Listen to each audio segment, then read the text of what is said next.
Hi, everybody. It is Cameron. I am here playing some more Legend of Zelda Tears of the Kingdom, joined by Tom and Craig. Say hello, boys.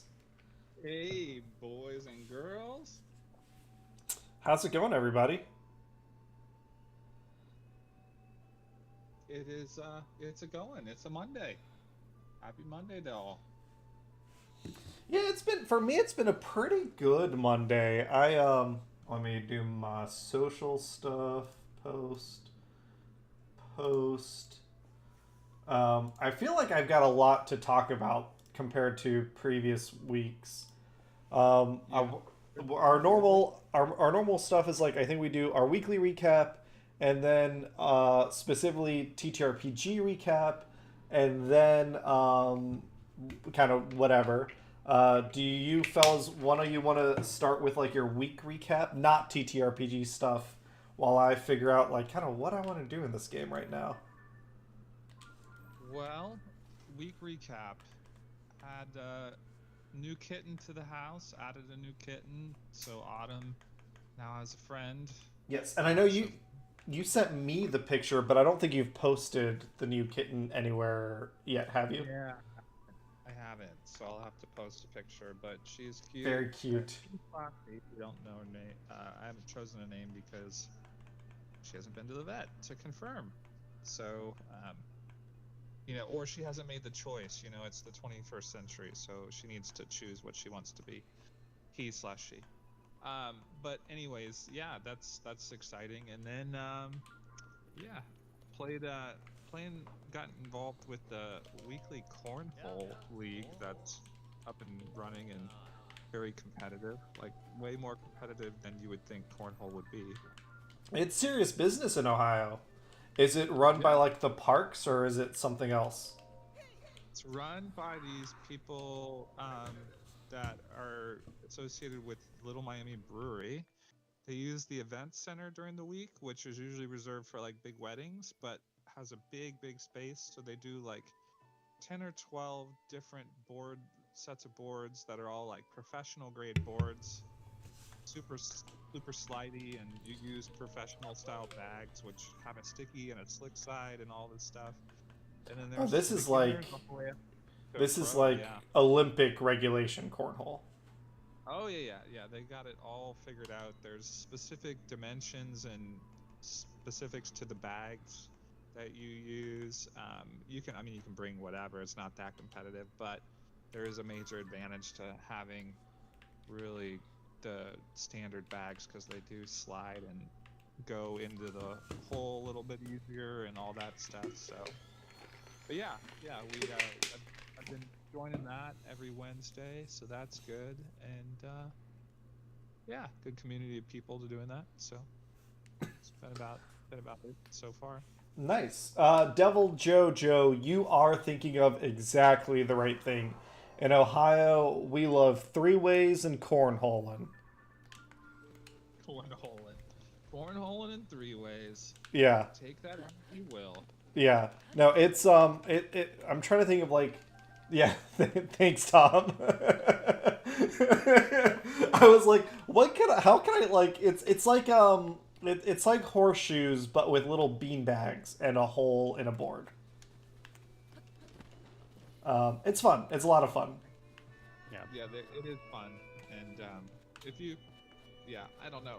Yeah, put on safe search first, but yeah, search cornhole, all one word. No, don't just click on Tom's link. Tom has cultivated Yeah, a safe like Wikipedia link. yeah. Least I can do.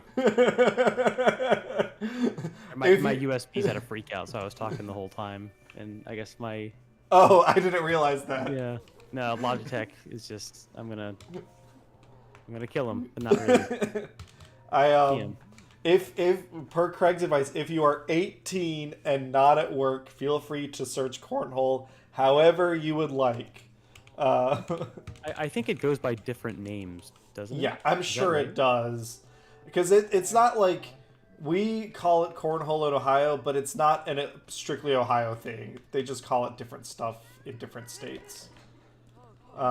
I last time I played cornhole was actually at a wedding in California, It was. Ooh, wait, look at this horse. Oh, that's a pretty horse. Oh man, so it's got a lot of nicknames apparently. Yeah, I Uh, bet. they're not great. I gotta be honest with you. I don't like any of them. In fact, I think cornhole's not so bad. Is one just called butt fucking? No.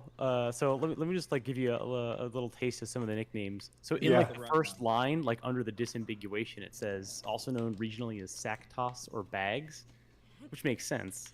But then under the nicknames section on the right hand side, it says bago, beanbag toss, dummy boards, dog hole or dog house, dad hole, all one word, no spaces, stacks. Who calls it Beans. dad hole? Beanbag, bean in the hole, which seems long, Yeah. ramps, and beanbags. Okay. Well, ramps isn't bad. Beanbags is. Dad's hole.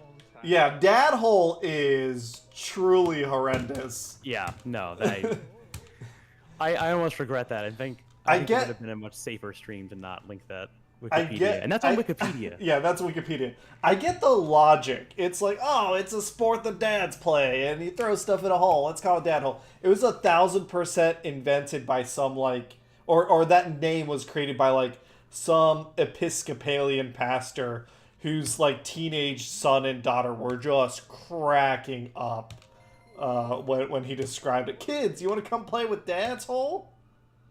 Hey, I'm gonna while you guys are talking, I'm gonna look on Twitch to see if any of these bring up any categories. That's Yeah. cool.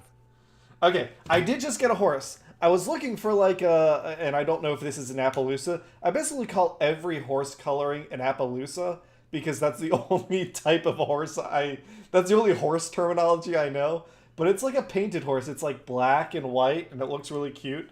I feel like we gotta name them Cornhole, right? I mean, I guess yeah. If we want to go thematically appropriate. Definitely a cornhole. Wait, will Nintendo let me call it Dad Hole?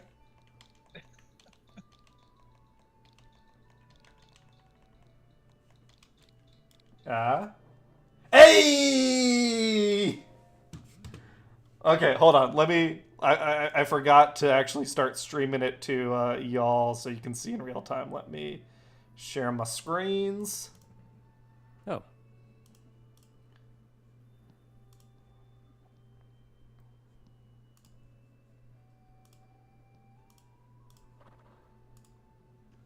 All right.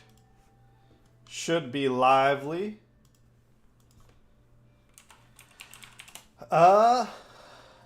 Yeah, we're gonna take. We'll put Roach away. We're gonna take Dad Hole with us. Finn and Poe, you're not wrong, Oh, they let you. Wow. but I didn't name this. For sure. Let's see. I mean, because. Oh yeah, I never use the extravagant saddle because it's definitely like not my style. But I feel like we can go extravagant here. Yeah, it's Dad Hole style. You gotta dress up dad hole. Yeah, listen. If you're gonna go out riding Dad Hole, you gotta come to the nines. Yeah. Gotta be formal. Sweet. Okay, so what am I doing? I'm coming over to Trilby Plain because there is a quest over here. I need to kill a Hinox. So Craig, you gave your update. Tom, do you want to do the no TTRPG version of your update? I know we got TTRPG stuff we got to talk about, but I figure we'll start without it. Yeah. Let me just look at my calendar real quick, like I do every Monday. Look at stream, your 'cause notes. I have the memory of a goldfish. Typical dad hole move. Right? Yeah. Yeah. Check. Did you go to the Renaissance Festival? You've Not been going this there a weekend. bunch. I think this was the first weekend in a while that I didn't actually. Oh, I did Which is- see your picture though, Tom. You were looking good in that thing you got. I forget what it looked like, a half. Oh yeah, like the Bloodborne mantle thing. Yeah, Yeah, that was I, a cool piece. I shared that to our Cincinnati channel on our Discord. But that was the thing I bought super early on that I use as justification for going so often. So I No, figured, why not? I got it now. Yeah, any reason to do it, man. Yeah, but no, I didn't go to the Renaissance Festival. There was an FC game on Wednesday. Even though we won the Supporter Shield, I think we're still playing for playoffs. Well, we basically were playing to fuck Miami, which Yeah, we no, for did. sure. Yes. Woo! In the dad. Yeah, right in Messi's dad hole. Yeah. You listen. You can't have a messy dad hole in Cincinnati. Yeah, it's got to be clean. Yeah, keep it clean. Yeah, so yeah, we stuck it to Messi in Inter Miami, which I enjoy, and I think so does a lot of the people in the FC Cincinnati fan groups.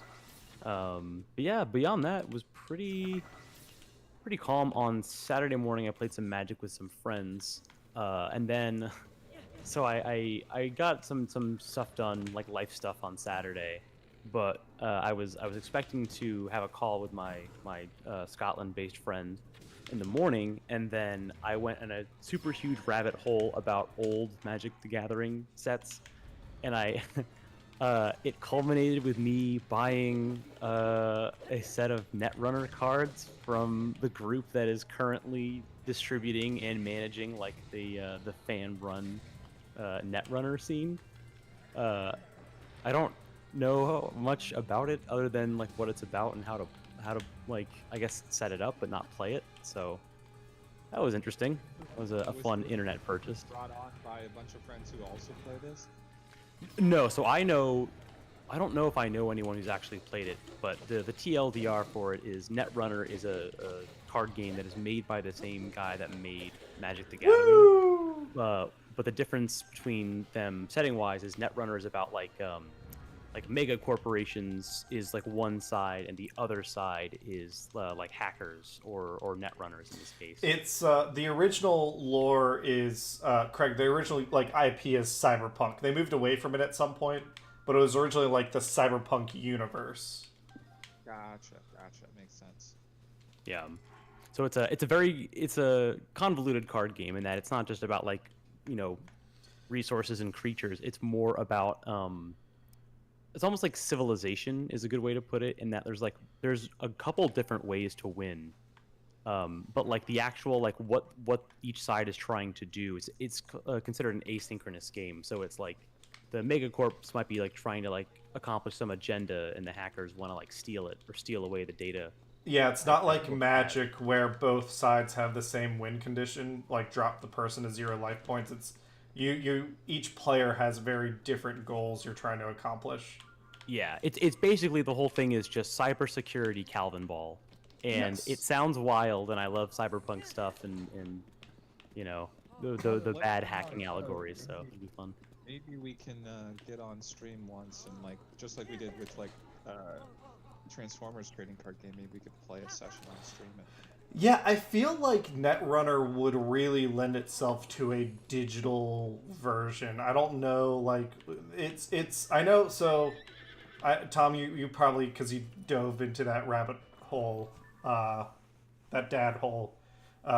You probably know more than I do right now. But originally there was Netrunner, which was Deckmaster Netrunner, and then eventually it became Android Netrunner, which was a living card game. Continued for a while, but even that is no longer officially produced. Now it's like a fan game. Right. So yeah, there were two earlier like official versions, and the state of Netrunner now that it's been basically like canceled or like ended twice.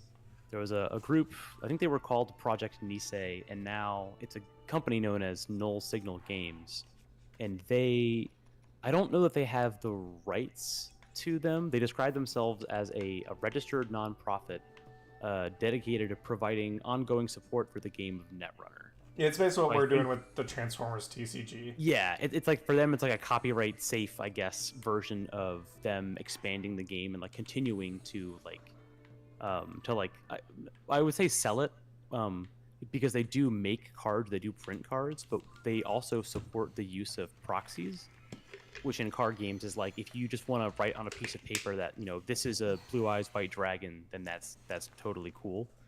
And so for them, it's more of a pay what you want or don't pay anything at all version of playing the game. So it's definitely very fan run. There's not a lot of tutorialization around it that's as good as like, you know, the major card games that are out there. but the fan community is pretty big. There is a digital version of it, but it's about as clunky as Magic the Gathering Online's is. Not Arena, but like the Yeah. long running version where you can upload your own collection of cards. But yeah, I bought it on a whim because I figured, even if I don't play it, the art seems kind of cool. And you have Or physical stuff, wonky. or Yeah, and I have a physical thing, and I can always just look through it and be like, yeah, hey, Hannah's I like here. Cyberpunk. Hold on, Ollie. Jeez. How's it going? Good. How's work? Long but good. You want to say hi to chat? Hi, chat. Tom and Craig are on also. Hi, Tom. And Hi, Craig. Hannah. She's walking away. I emptied the dishwasher. Thank you. I figure leftovers for dinner I've already eaten. So Yeah, I'm gonna eat my lunch. Chat, cast your vote now You in didn't eat chat lunch? for what they should eat tonight. And if Oh. we get enough votes, they have to get it no matter pick if you're gonna vote, pick Indian food. I've been craving Indian food. what. Yes, that was my Saturday, and then on Sunday we did brunch. And I We did guess a little in-person meetup. I'm curious. You got the like original cards? Like these are the 1990, like the first printing, or like they're not No. crazy expensive? Those are crazy expensive, I think, or at least they're very hard to find. The version I got is so Null Signal, the company makes I guess they print their own version of the sets that they make, but they list like where is it? They list like a bunch of other places where you can also get them from. So you can get them from like the Null Signal Games shop, and they even describe like what they make the cards on, because I guess like the people who make up Null Signal are people who like care about the quality of like playing cards. But they also list like here's a bunch of other places like Drive Through Cards, Print and Play, Make Playing Cards.com. So like there's a bunch of ways that you can play it depending on how physical or how like legitimate you want them to be. But Gotcha. the cool part is they're very open source with that kind of stuff. That's awesome. Yeah. So it'll be fun. Once I might if I end up doing a stream sometime after that, I might do a little subsection just to show off some of them to see what they look like. Yeah. All right, hunting monsters. I hunted something. Yeah, and then Sunday we went to dim sum together, which was fun. It was a group of about 6 of us, and it was proper dim sum. I'll admit I was sleeping on the Cincinnati dim sum scene. I like this place that we went to. It's really good. I've heard that that's really good, and like people go out of their way to go to that one. Yeah, people from like we were. I don't know, Tom, if you caught the conversation, but there was like a table that they sat before us. They were in town from Chicago. They were doing stuff, and they went there for dim sum. Apparently, Oh. Grand Oriental has been like they've been in business for 30 years, and it's like a well-known thing that I just fucking slept on because I'm a joke. But it was awesome. I mean, it was really solid food. It had the right atmosphere, like, and I totally get if it's not everyone's thing, but when I'm at dim sum, I kind of want the grandma's house thing where they're kind of pushing food on you, not too much, but a little bit, and they got that balance. That's good. Yeah. Yeah. I had been when we worked at LCS. There was a couple people that really wanted to go, and we never made it there. But I had heard like really good things, and I had been there for lunch, just not for dim sum, because they only do that on the weekends. Yeah, it was awesome. Yeah, so for my plan to launch attack on the large monster fort near the south part of Tabantha Tundra near Snowfield Stable. I don't know if I've done that one. You've probably been close if you did the. Yeah, it would be somewhere around Wind Temple. here, right? Yes. Yeah, there's the stable to your right. Yeah, I don't think I've done that. So let's. We're gonna grab our cold weather gear and let's head on over there. I'm just kind of knocking stuff out right now. I haven't had a ton of time to like explore, so I don't have like a big backlog of shrines. I'm feeling like I don't quite want to go to a new area, so I'm That's the and we're gonna be chatting a lot anyway. Before I forget, and I'll talk about my updates in a second, but big update: we crossed the halfway point on our fundraiser. We are raising money for One Up on Cancer. We're working with HasLabNet. We have we set an initial goal of $100 raised. We hit $100. We are now trying to hit $500 raised, and if we do, get it on camera. Oh, let me turn my big webcam all big. There we go. Here is the Menasor box set. If you want to know what all is inside, I just did a fucking hour-long review covering the Legacy Menasor, the Legacy Evolution Stunticon Menasor, doing the comparison with the Combiner Wars Stunticons. So I have thoroughly described what's in here. This is, between the two paint jobs, this is the superior one. If we hit $500 raised, this gets added to the raffle prize pool. And so you know, the raffle prize pool, every dollar you donate, there's a Tiltify code right over here. And there is a Tiltify link down on the bottom. Every dollar you donate supports One Up on Cancer. It is a charity that helps people who have been diagnosed with cancer manage the cost of care. It's basically a big fund that they pay people's medical bills, which is awesome because medical bills are fucking crazy. Every dollar you donate can also be an entry into the raffle. Right now, the prize is a leader class Nova Prime. This guy. But if we hit $500, in addition to this, there will also be the Menasor, and we'll pick up 2 prizes. We have less than a week now until we're going to draw our winner. So keep those donations coming. We're at $2.59. We got a ways to go. At the end of our stream on Saturday, we'll announce the winner. We're doing a live stream. We're going to be playing a bunch of Nintendo Switch Online, Nintendo 64 games. It's going to be a lot of fun. 7 p.m. this Saturday. Ooh, what is that? What is that? I guess this game. Seriously, this game is. It feels like it perfectly hits my like 80. I'm not diagnosed, but it hits that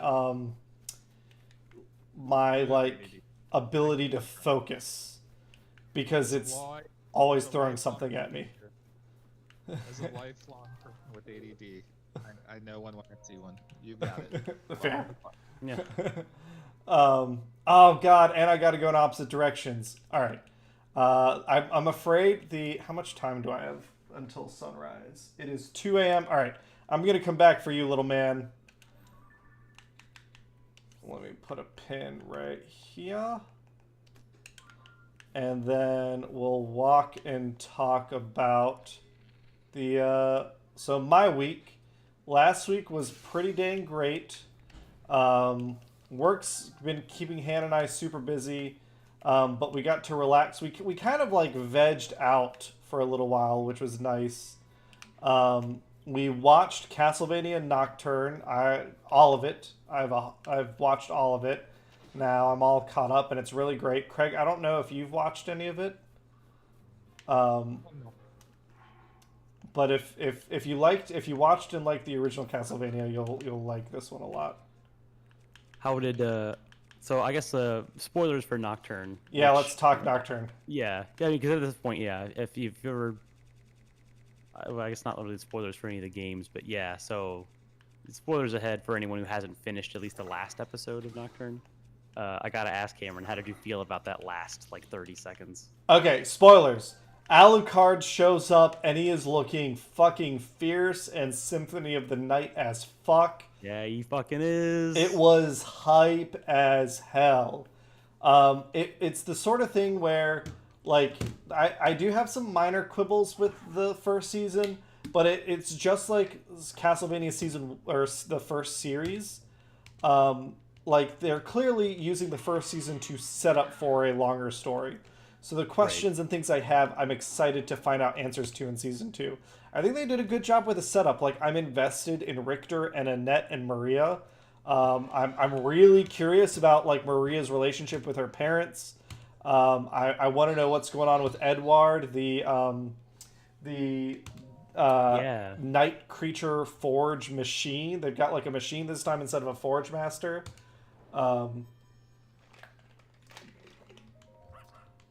Yeah, I was very happy with that, obviously, as a big Symphony fan. But I think it's also a big fan service thing in terms of people who like recognize like Alucard from any of the games. I think understand that, and then people who enjoyed the first series. So it's kind of like a multi-fan type deal. I also was very surprised that just Belmont was in it. Yeah, Sing Juiced was awesome. Wild, because so for anyone who doesn't know, the Belmont like family tree is kind of, it's ambiguous and it's changed kind of as much as like the Legend of Zelda's like timeline. There's not like a single set canon as much as some fans like to pretend there is. Yeah, like there are like, I think one of the earlier ones, because Konami has printed a few over the years, but like one of them, there's like every like protagonist you play as typically has a generation or two between the next one at a minimum. So Yeah. it's totally like whoever can be whoever's dad essentially. There are some where Trevor is older than Richter, and I think they're not Richter, older than Simon maybe. Yeah. But yeah, so just Belmont is from Harmony of Dissonance, which was the second GBA game, if I remember. Or yes, yeah, second GBA game. Yes. Which is cool because I've never played Harmony of Dissonance. I've seen a little bit of it. I played the one that came right before it. So like I read in Nintendo Power about him a little bit, but it was just so cool to see like two living Belmonts getting to like interact in the show, which I think does a great job of including story elements. So this is like the best way to see that happen. Yes, I'm really excited about getting more Castlevania. Hannah got hyped. We might, and this is not a promise. Ruby padding. Oh, okay, got you. This is like magic armor equivalent. This is not a promise, but we might be trying to find a way to play. I'm thinking if Hannah wants to do some more Castlevania, we might switch to Super Castlevania 4. I think that's like might be a more straightforward experience than Symphony of the Night. But yeah, I'm back on the hype train for Castlevania, and it got announced for season 2. It's gonna be just great. I'm really looking forward to it. Yeah. So this week we watched Castlevania. I spent a lot of time on my Menasor review. That one took me a while. We've been prepping for the live stream. The only other big thing is I watched the Fellowship of the Ring for the first time. We had a friend who'd never seen Lord of the Rings before. They wanted to check it out. We watched Fellowship of the, and I was arguing against this, but Hannah and them went ahead. They watched Fellowship of the Ring, the extended edition, like as the first Lord of the Rings experience, which I think like it was. I love it. I love the extended edition, but I don't think I would pick that as someone's introduction, if that makes sense. I wouldn't like. It just seems like that's like a 4-hour commitment for someone who like isn't sure if they like it yet, if that makes sense. But yeah, that was a lot of fun. Like a lot. And I think anything else, the cats and Ollie have been pretty great. Yeah, I think that's basically my week update for Bubble Jumps. Okay, I don't have 4. In high school, I had the brilliant idea of going down to, I think it was Blockbuster at the time or something, I don't know, and renting. My parents were gone. I decided to rent all 3 of them and watch them back to back to back. And all 3 of the Lord of the Rings movies? Yes. Oh, wow. And it was life. I was like hyped about it until about halfway through the second one, and the third one I was just like, it was all dread. It was like, why did I do this? Because that's like a 13-hour commitment, right? Like that's some intense. That's When you're a like a freshman in high school or like yeah. whatever I want, it's like, and you're like, it's the weekend. You're just like, I'm up for this. Yeah. And you're like, no, I'm not. I I, uh, I underestimated how much this would be. Yeah. I Yeah. did finish it. I did go through with it, but Oh, that's commitment. it was brutal.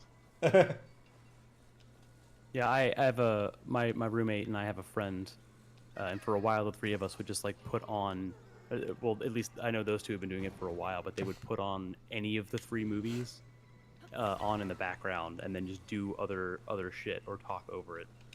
So it was kind of like if you've seen it through once, and they've seen it through many times, like on purpose, but they would also just put it on in the background as like let's absorb it passively while we do other things. Yeah. I can see it, like once you've seen something enough times, it just becomes like a comfort. Come on, I just want to do this easy. No, I'm just gonna keep rolling myself. All right, Are you all trying right. to give it a jetpack? Is that what's going on? It here? is a hover bike, like, and it works most of the time. Oh, you're trying to put it on the bike. Yes. It's essentially a hover bike. Let's do this. Oh, I see. You took like the classic, like Omni bike, and then just changed where the fans are at. Yeah. I will say the bike is a huge game changer once you figure that out. It does help me be a lot more stable. All right. Let's go. That's pretty smart. I basically, Sled. yeah, I have it as an auto build, and I can like slap it onto most things as just like a general like engine and control mechanism. Ooh. That was close. But yeah. The other thing I did with my week real quick is I started playing Dragon's Dogma, and that's Ooh, how are you liking that? Is this your first time? Yeah, it's goofy as hell, but man, it's great. It's really good. If anyone hasn't seen the Monster Factory episode about Dragon's Dogma, please go watch it. Monster Factory. Yeah, I'll post a link in the chat in a sec.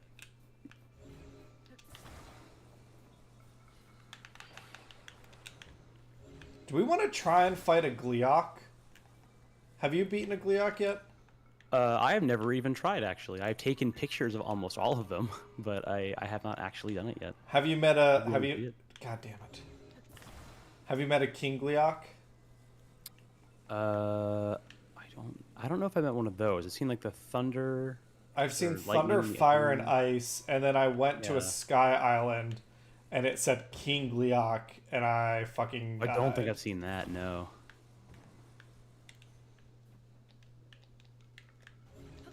Come on. Alright, let's see. I'm assuming the ice one is the weakest. Like if this is like fuck around time, let's do a proper fuck around.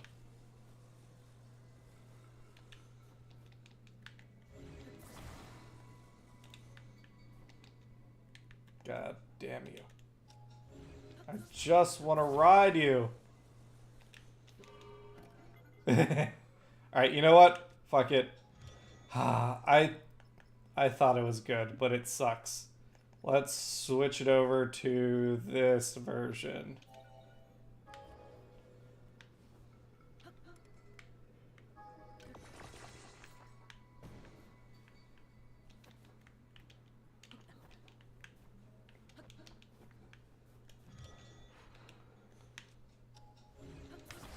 How far into Dragon's Dogma are you? Not very. I mostly was playing it because I'm kind of taking a break from AC6. I just never had the energy to make any progress in that game, but I do like it. So I started playing it like maybe a little less than a week ago. I've gotten 19 hours, but Whoa. I haven't. I've done. There's like some side quests in the game, and those are like kind of fun. the TLDR for Dragon's Dogma is like it was I think released in 2012 originally, and then it got an update in 2016. But it is like Capcom's.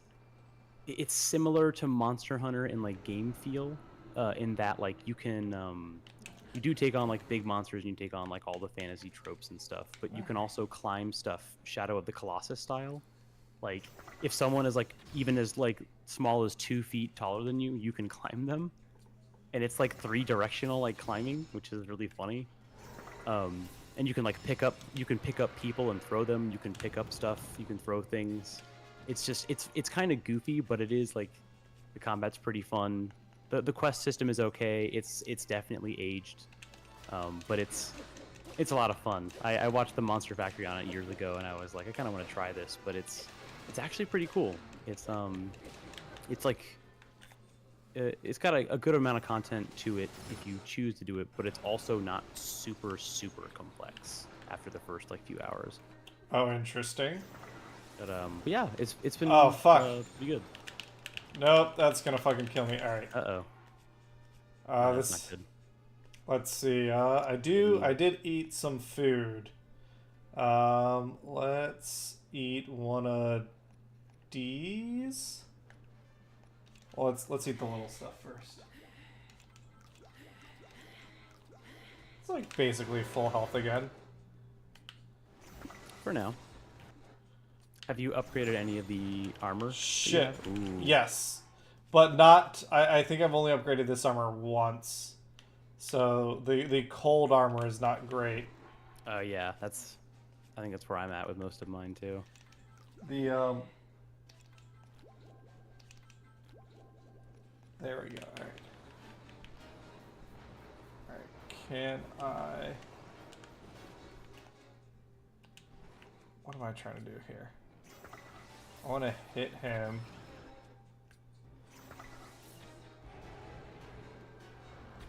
Oh shit. Oh shit. Bike. Yeah. Grab that. Oh shit. Oh, that's right. They can can they destroy those? Yes. I saw Ganon do it last time. All right, let me use. I gotta use some key swings, I think. Oh, also apparently it's Steam Next Fest again, right now from October 9th through October 16th. So if people want to check out any demos, I'm actually gonna try and do it this time instead of downloading like 3 of them and then not playing them by the time it's up. Come on. So, while I'm doing this, Tom, talk about TTRPG stuff. I know you want to, and I need to... We don't want to wait for any of our regulars to ask for TTRPG stuff? No, I think I already pissed off Cheryl because I specifically said we were going to talk about it later. Alright, ran out of energy. Fuck! Rip Bozo. Can I get close? Oh! Yeah! Totally. Whoa, that's good! That's good. Keep that. No, turn this way, you idiot. Woo! Okay, I'm done. I'm done shouting. How's Thanks, GreenNet. Yeah, we appreciate it. There we go. GreenNet, welcome to the stream. How's it going, amigo? Tom, you played something new in the TTRPG sphere. How did that go? It was good.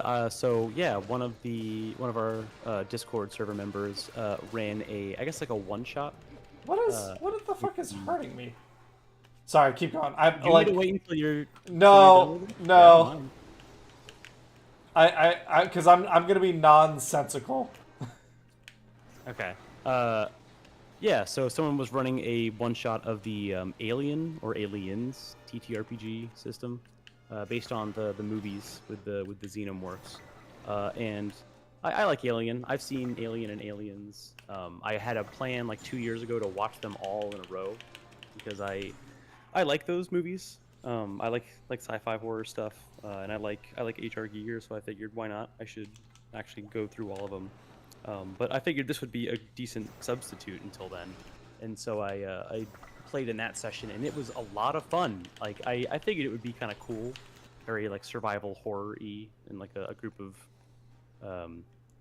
like space workers trying to survive, and it certainly plays like a movie, like in the Alien franchise, in that the system is pretty close to like any other system where you've got characters with inventory and skills and things like that.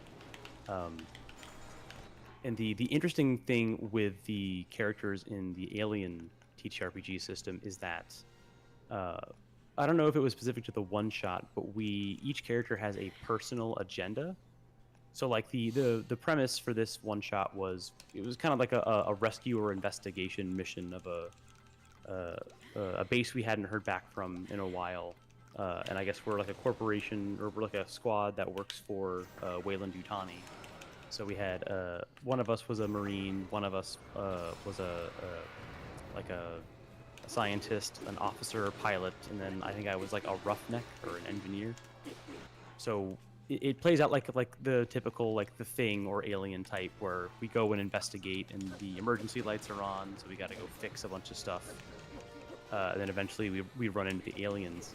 But it's cool because every character has a personal agenda, and I think I was an engineer, and mine was something like I know why a certain like VIP person is here, and why this thing is happening.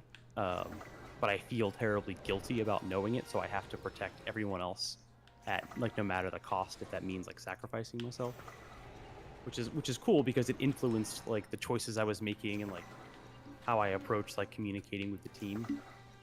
And yeah, it was a really cool system. So we were playing with pre-generated characters. And the personal agenda and the relationships is kind of why. Like each person has like a person who's they consider their friend, and each person has a rival, or I guess like someone they don't like that much.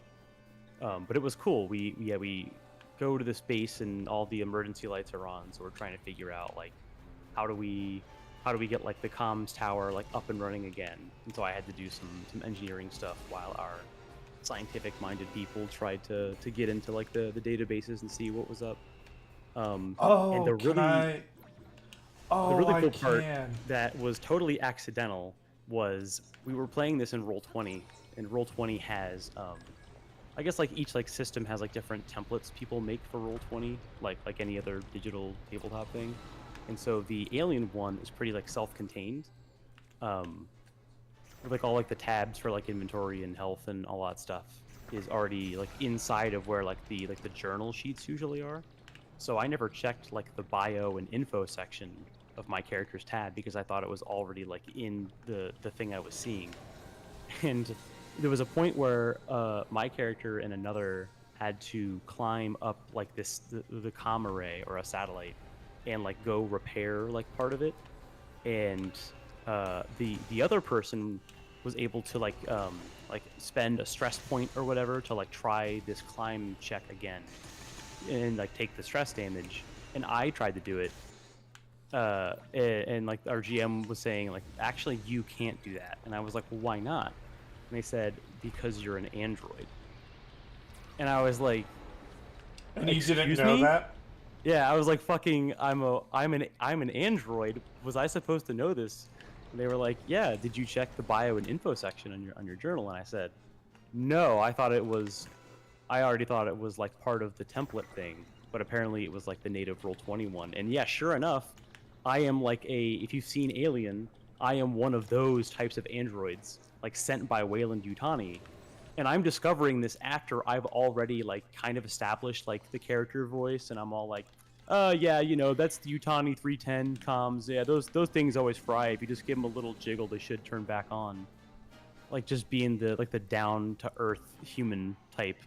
And so I discovered halfway through, I was like, oh, I'm an android, and I know like all the details of like the secret of this mission. And so now I guess I like discovered guilt, but not quite sentience or something. And yeah, and so it was really cool because later on when we started to actually get attacked by like face huggers make an appearance, and eventually like a xenomorph, there was a moment where like I dropped the character act like entirely and started to sound just like very like stoic, to show that like, oh, like my personality core has decided to shut down because it realizes oh, these people are in actual danger, so I need to go into like all resources go to survival mode. And it was really cool. Like there were a lot of like twists at the end with the personal agendas. Some of us were definitely like working for Wayland Yutani. One of us, in like a almost post credit scene, reveals that like they were like a double agent the whole time. One of us was trying to get a live specimen of one of the alien creatures, so they ended up putting it in one of our cryopods.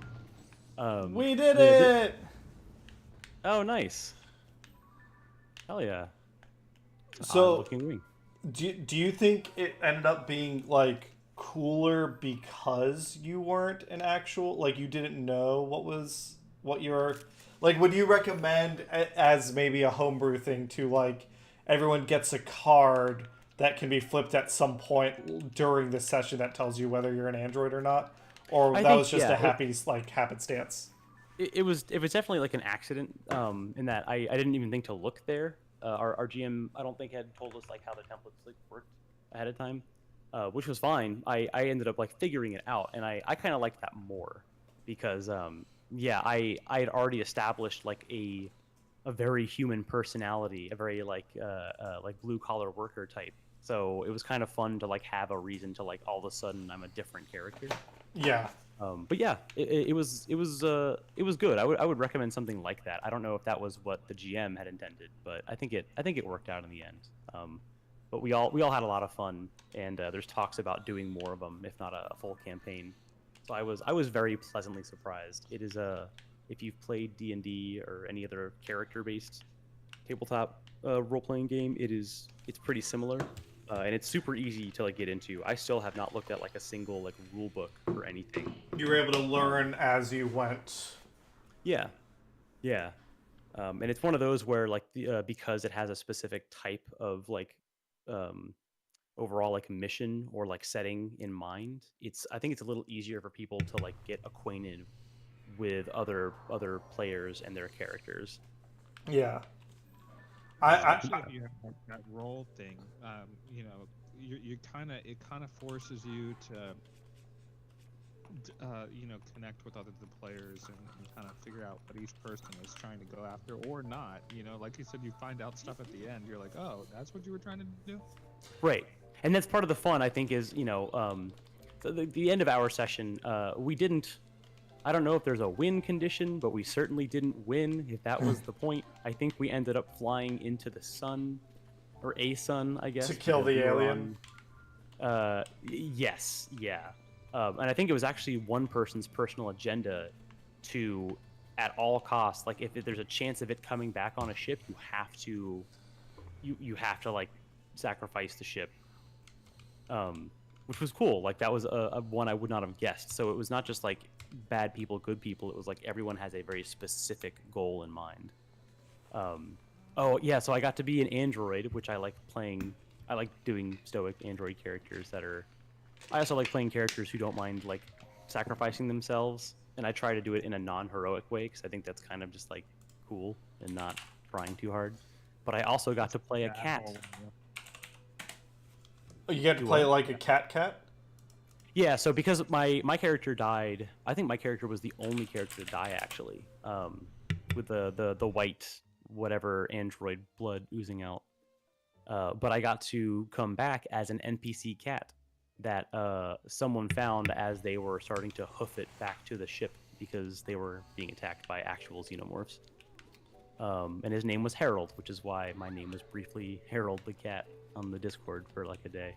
Cute. When it's funny because the reveal happened as someone was like sprinting and they had the motion tracker and it picked up a blip and they were like, ah, shit, that's gotta be an alien. And as they turn around, they hear like this tiny little meow.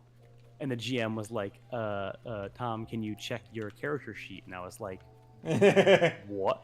And then I realized I was like, oh my god, am I playing Jonesy from the first movie? Yeah. And essentially that's what the character was supposed to be for, but it wasn't actually Jonesy, it was just another cat. That is great though. It's a great way to like keep you playing it engaged even if you had a player kill or a PC killed. Did you, Cheryl Arnold? Hi, November. Hello. Hey, Cheryl. Um, Hello, November. Welcome. Cheryl had a maybe a question, maybe a point that I wanted to elaborate and expand on. She said, "Sounds like a great system for one shots and pre-gens. Do you think it would be as entertaining in a longer campaign, or is it meant more as like a one-shot type system?" So that's the part I didn't get a chance to ask our GM, but that's the part that I don't know. I didn't we didn't have like a PDF or like a rules like sheet or anything.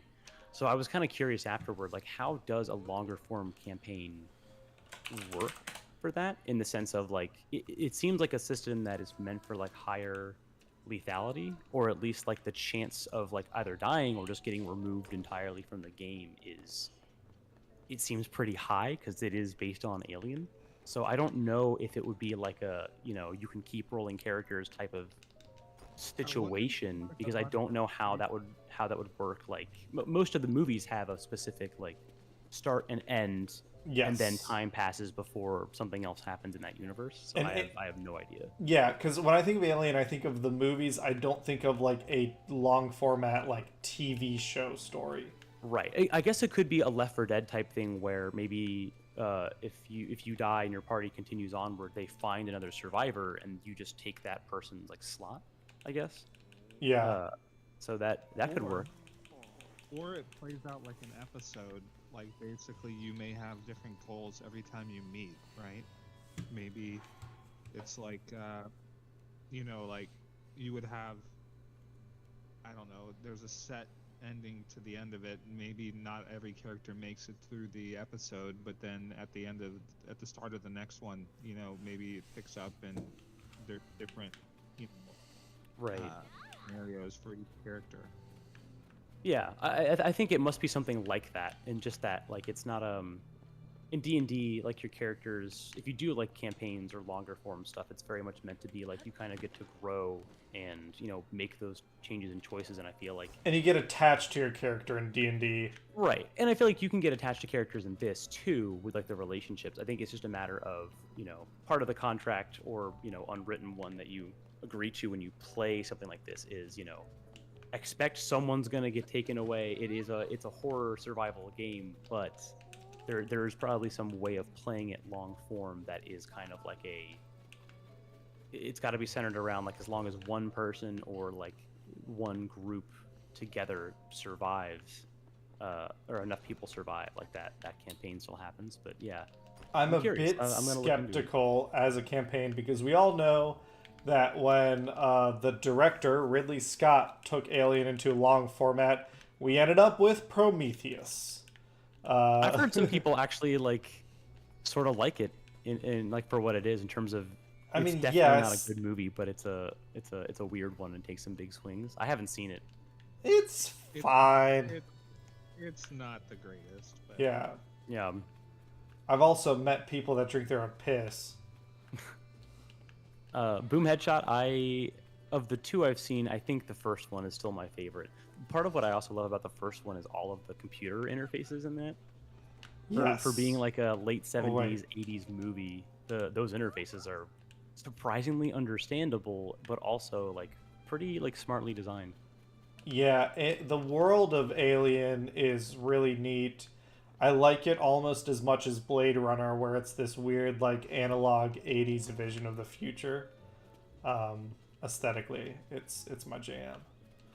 So I'm basically right now, if anyone's wondering, I'm running around giving people mushrooms to get them to vote for Cece. Yeah, this is a fun one. Oh, here we go. Oh, I thought that was a mushroom on your head. All right, and I'm trying to keep track. I've given Leop, Tamina, Meta, because I know I'm gonna like be short one person, and I do not want to be fucking like running around trying to find them. Yeah, this is one I recommend. Just look up the people for this one.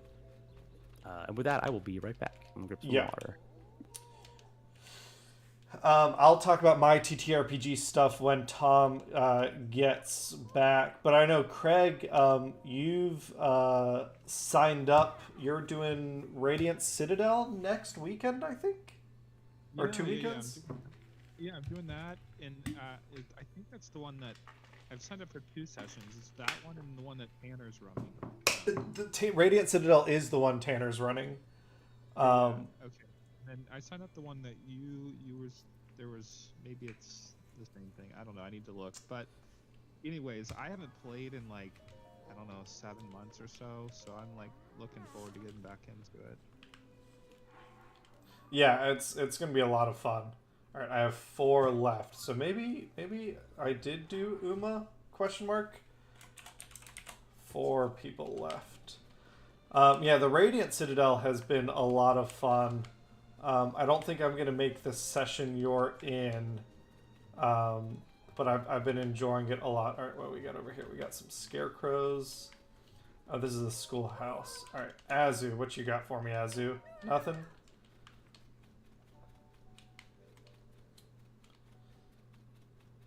Oh, this is a very pretty game. Every time I like get out and see like the sun setting across the horizon, I'm like, oh, it does look really nice. Yeah, I love all the warm colors. The color palette's very aesthetically. And it's fall now. Are you excited for? Are you a fall guy? Oh yeah, for sure. I was Fall is life. the pumpkin beers and then the Oktoberfest stuff to kick off the season, and then I gotta get some pumpkin carving and some apple picking and all that stuff in. Yeah. I think we're gonna try and do a corn maze.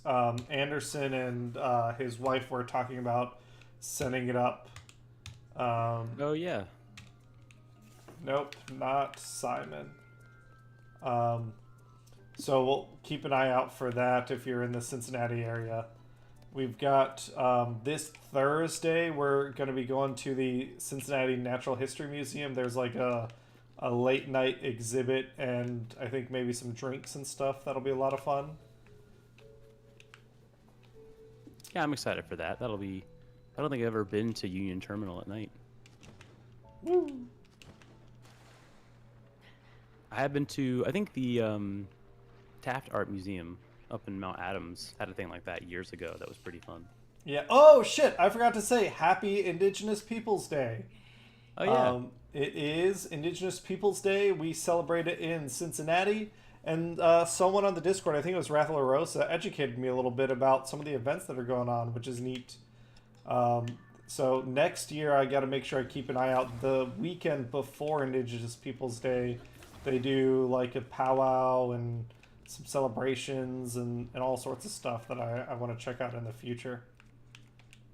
Yeah, that'd be cool. Check out. Speaking of indigenous peoples, I did read like about a couple weeks back. Serpent Mound is now a part of is a UNESCO World Heritage Site. So anybody that's familiar with the Cincinnati area or even in Ohio knows that these were like burial mounds / chart like ceremonial and mounds used for to predict the season. So there would be gaps in each of the mounds to like show when the sun hits certain windows that it had officially become fall or autumn or summer, spring. Yeah, they associated like the sun's longitudinal and latitudinal position with seasonal predictions. Yes, Serpent Mount, is that the same as the Fort Ancient yeah, it's site? part of it. Yeah. So it's separate. Like, I mean, there is Serpent Mound and then there's Fort Ancient, but they're all basically, I think it might go back to the Hopi or tribe. I can't remember exactly, but it's all the same kind of indigenous group of peoples. And it's like such a big deal. I don't think people realize like UNESCO World Heritage Sites don't.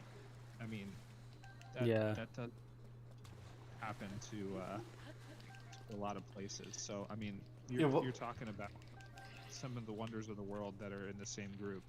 Yeah, what I'm surprised by, I didn't realize that it's not a national park yet.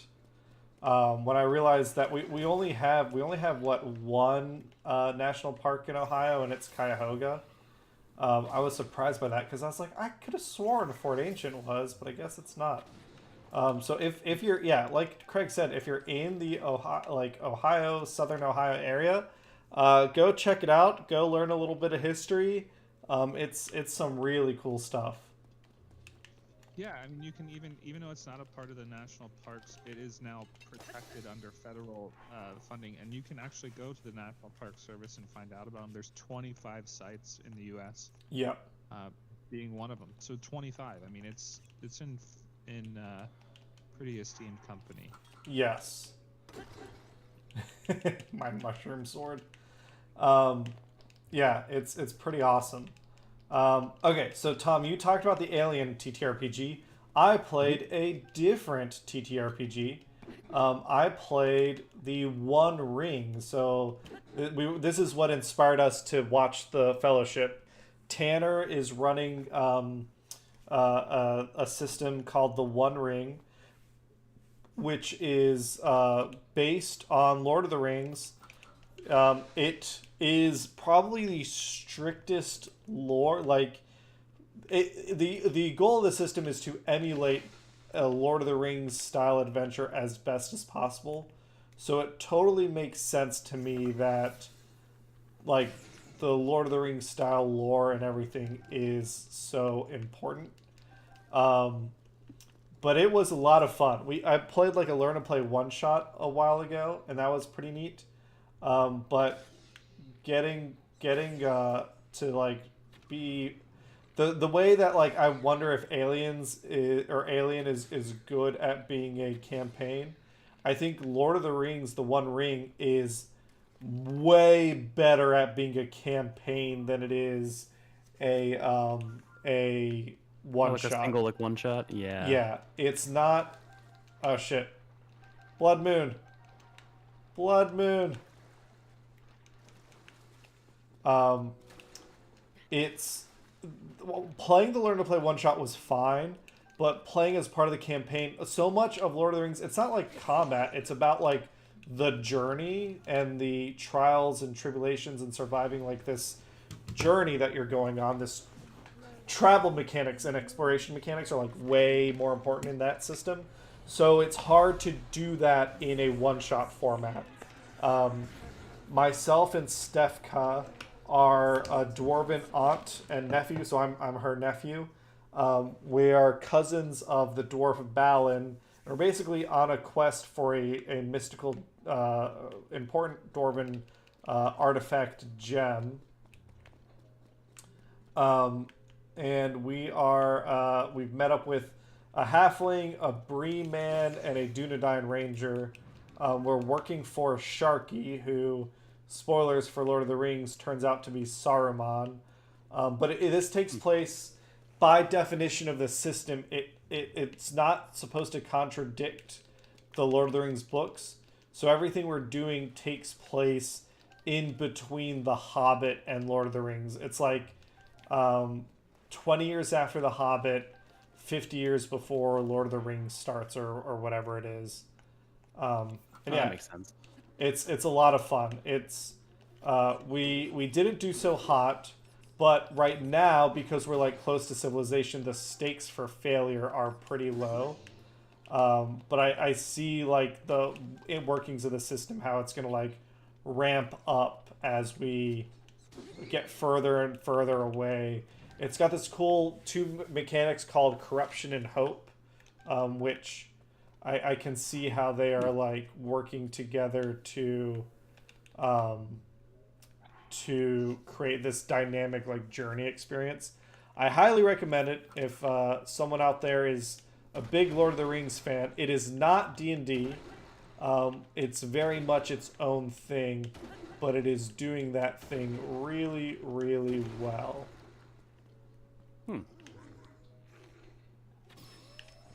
Are the character stats and all that, are they like less like emphasized? Is it more like for the storytelling aspect? Yeah, you basically have so you don't really have HP. You have endurance, which is a combination of combat, HP, your ability to handle fatigue, and your ability to carry things. And it works really well because, again, the game is about the journey. So it's like you can choose to fight, but you are fucking yourself over for the journey if you choose to fight. It's really fun. It's like I'm thinking about things very differently.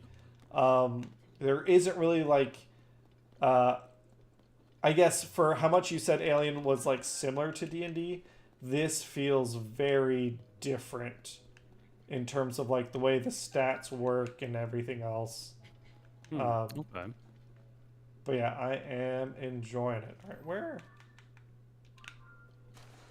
I guess what am I doing here? I'm looking for a bubble frog. But yeah, that was all the TTRPGing I did this weekend. I didn't actually play any Dungeons and Dragons.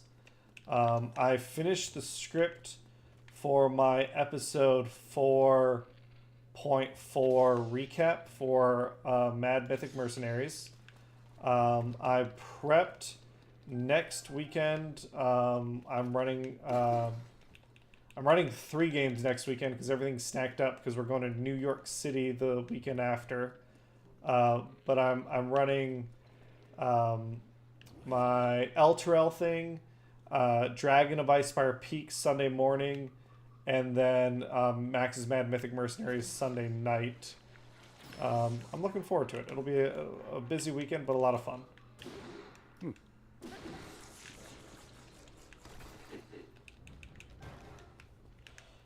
I am lost in this dad hole, I tell you what. Quite the dad hole you've got going on here. Yeah. You're not in the depths, right?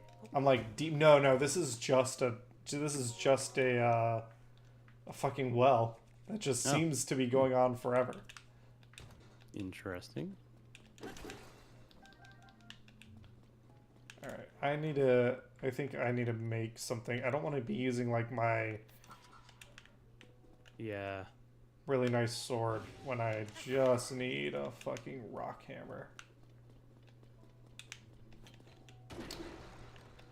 I'm trying to think what else has been going on. I've been riding to work with driving someone to work right now. Someone on my team, young man, bought himself a Porsche. He was super excited because he could afford it.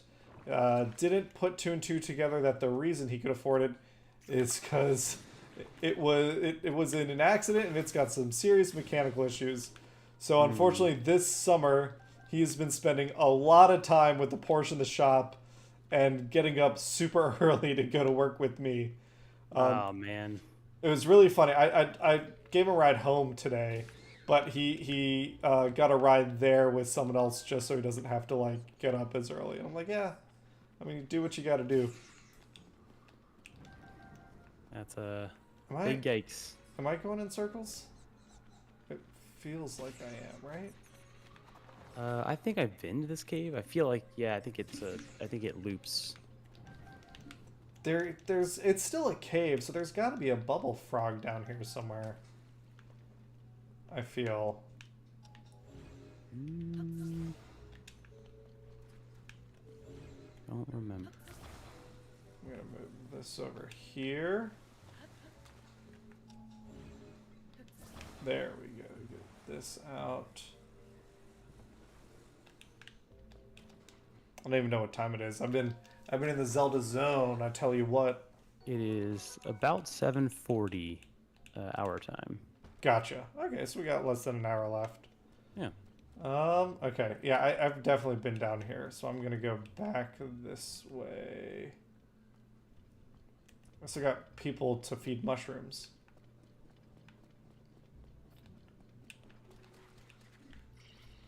Yeah, I think that's all of our typical updates so far.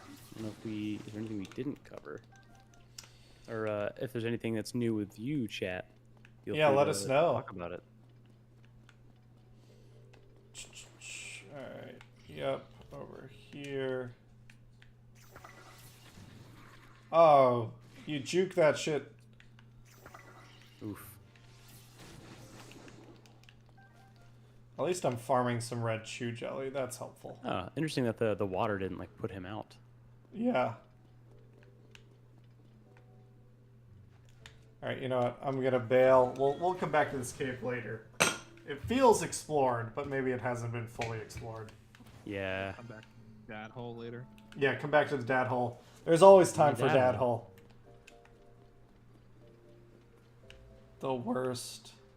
Shame on you, Don't want to get lost down a dad hole, that's for sure. Indiana. I assume.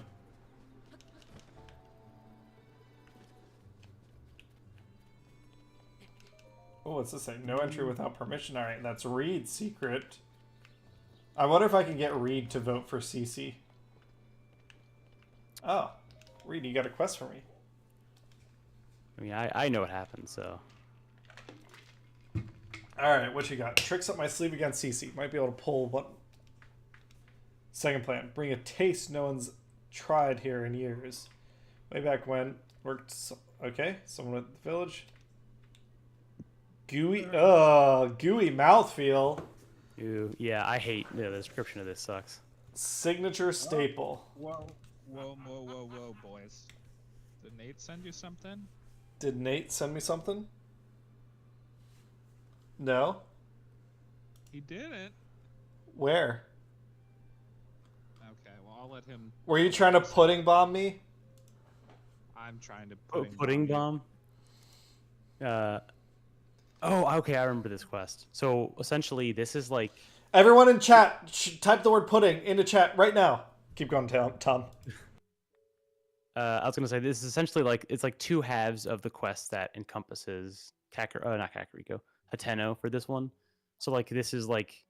Reed has a quest and Cece has a quest. So, this is like your second one. And then I think after that, you actually get to, like, do the election. Is this is this like how I choose who I'm doing? No. I will let you find out. It's not like a big, not really like a spoiler or anything. A new signature food. All right. Clavia, what's up?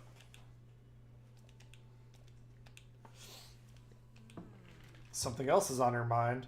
He's cheating on me! Oh, yeah, this part's actually kind of funny. Oh, he is! I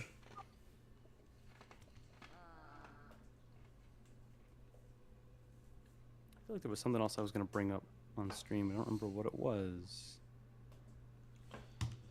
Something to do with games, though. I gotta, speaking of, forgetting shit, I gotta make, a little text to myself. So that I can, because I definitely, throughout the week, I'm like, oh, I should talk about this. And then come stream time, I'm it's all gone. Yeah, so I started doing that. Sometimes I'll do it, like on Monday, mornings or afternoons, even if I'm at work. Just, put a little note in my phone of, the bullet points of things I just want to mention. Yeah. Stream, because that happens to me, especially when I'm solo streaming. I'll try to not just the trying to finish a thought while playing a game, but even having stuff to talk about. Okay, so maybe I can use the well to get down. Let me face the right way. There's the shed. And then I can ascend up through it is my thought. Nope, immediate fuck up. Alright. Oh, that's right. Unity CEO is stepping down. Has 3 different positions apparently, which is also fucked. But, nah. Fuck outta here. Nah. Hey. No one will miss you when you die. That took a darker turn than I thought. I kind of agree. I mean, after all the stuff, I feel like somewhere internally, I don't know if it's just him, but it seems like Unity. Obviously, some of the employees were very worried about the military contracts a couple of years ago, and it seems like there are people who at Unity who really care about it. I forget who the person was that wrote the walking back of the runtime fees, but I feel like those people care about, they don't really want to do this to Unity, but it seems like he was the source of a lot of their problems. Yeah.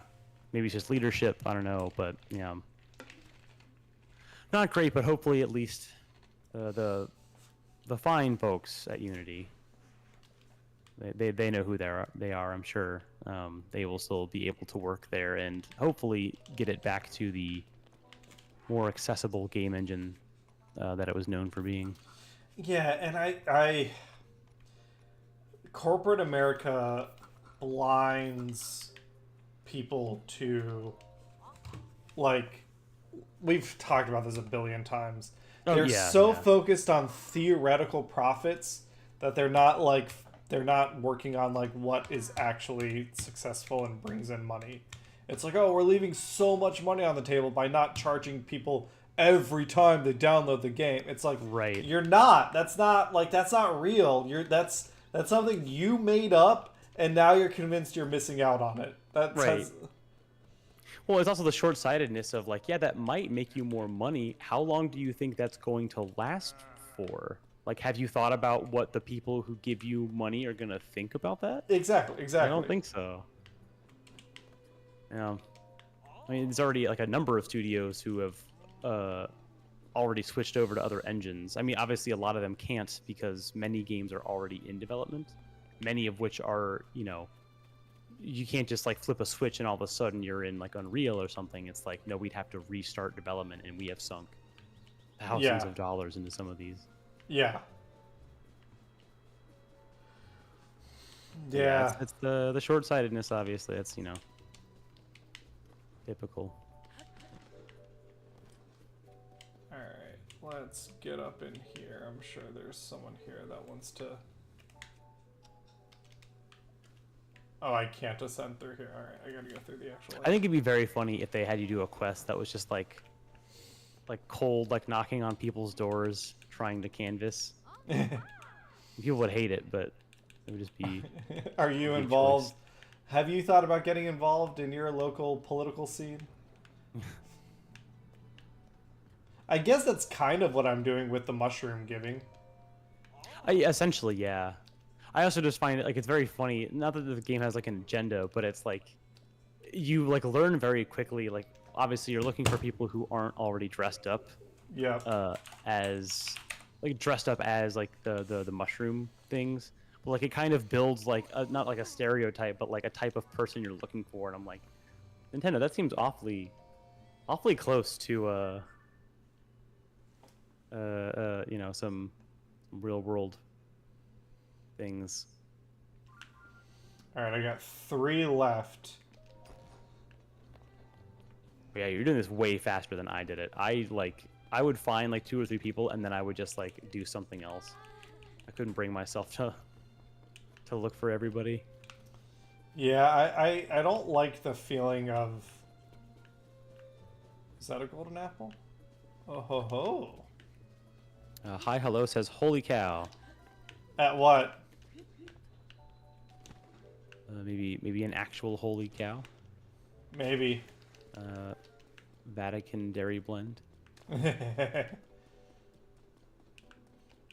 can taste the savior.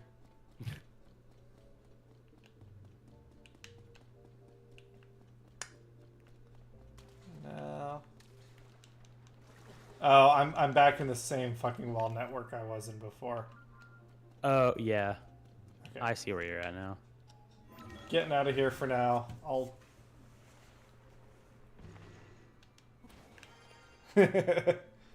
Okay. Where was I? I did the inn. I got a couple more houses to do. And that should be... I've been noting down the name, so I'm optimistic that even if I can't find everyone in one shot, I can quickly identify via the interwebs who I'm missing and knock this quest out before I hop off stream tonight. That really is the way to do this quest too, is just like look up like at least like the names, if not like where they are. What are you looking at, doggy?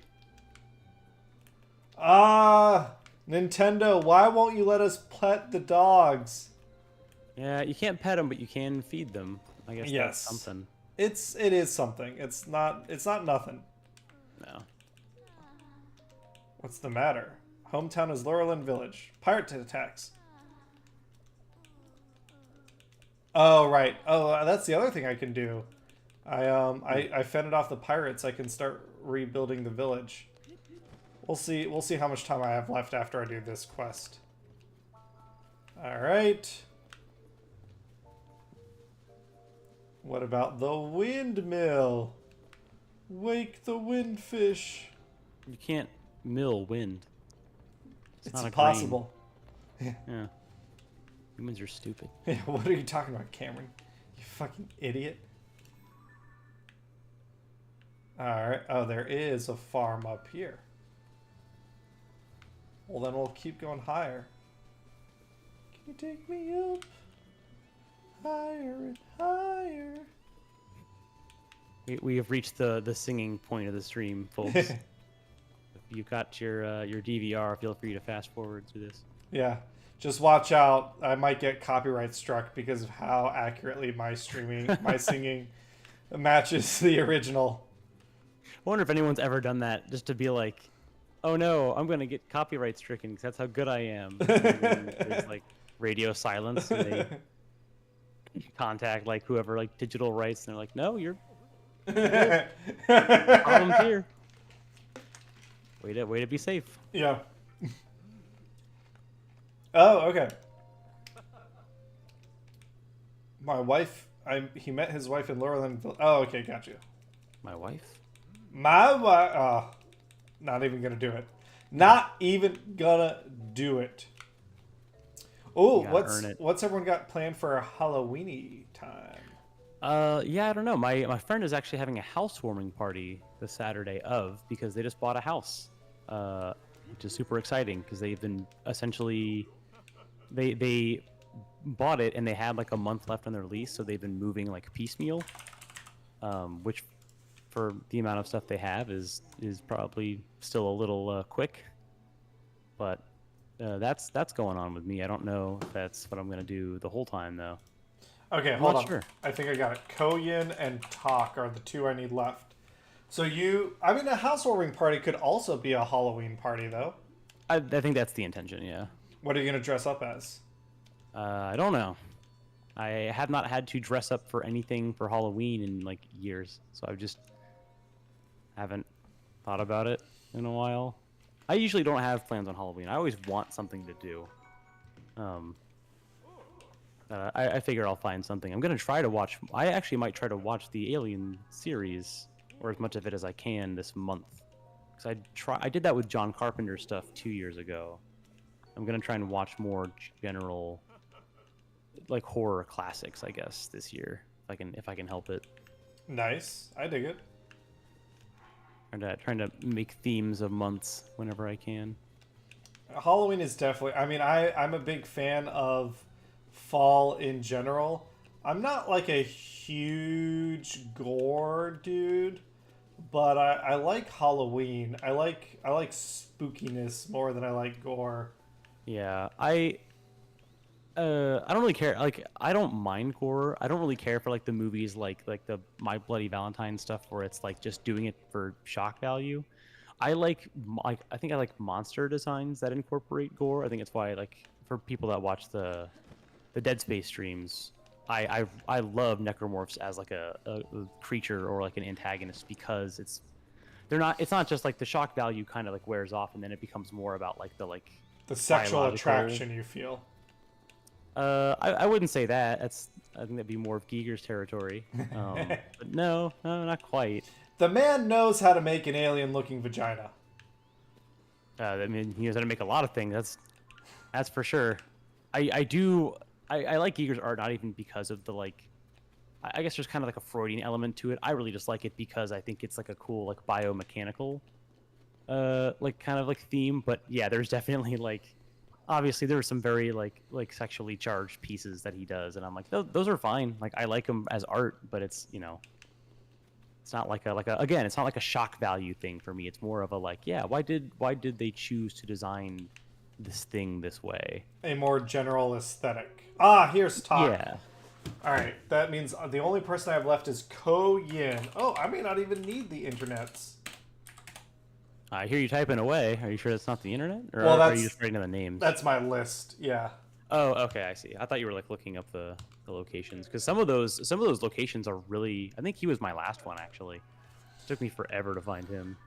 Yeah, I've got, let's see, yep, just one left, and it's Koyin, who is Dance's daughter.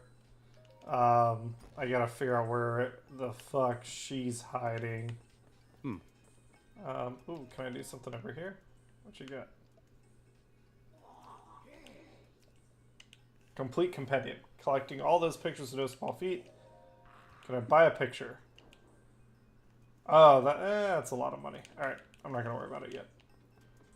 We'll take all the pictures we can and then we'll go. I do really, really like that it is possible for me to get the compendium even if I already missed the boss from the Wind Temple. So it's nice that I'm not fucked because of it. Yeah, I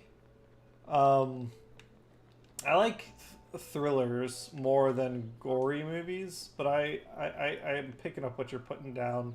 What would you say your favorite horror like movie or movie franchise is?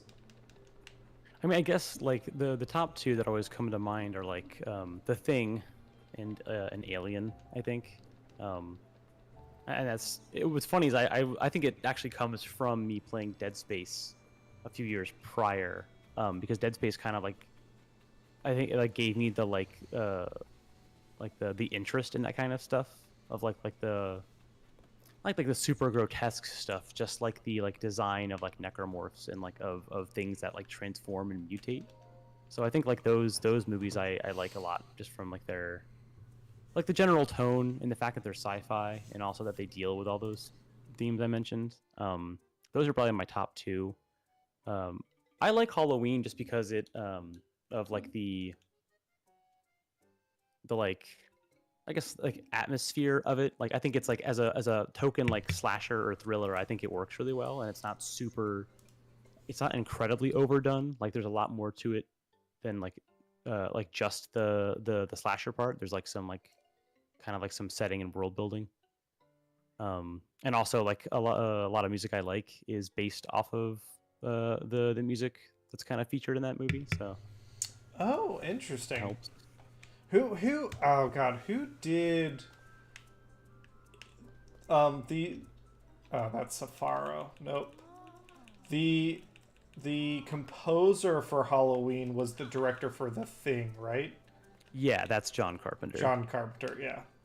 That man, like, I mean, I don't like to throw the word auteur around for video game directors or movie directors because it is such a group project. Like, you can't make a movie by yourself. I mean, you people have done it, but it's very, very like difficult. the movies of like a certain, I guess a certain quality, but also like a certain like style or like a certain like notoriety. Yeah, but John Carpenter is definitely has like a unique vision, and I really appreciate what he's done. I was talking to someone about this about George Lucas recently because Leo. No, I already got you. You're the first one I gave it to. The secret phrase of the stream chat was George Lucas, which means it's Star Wars theme. So yeah, Ian. Let's talk about George Lucas for a second.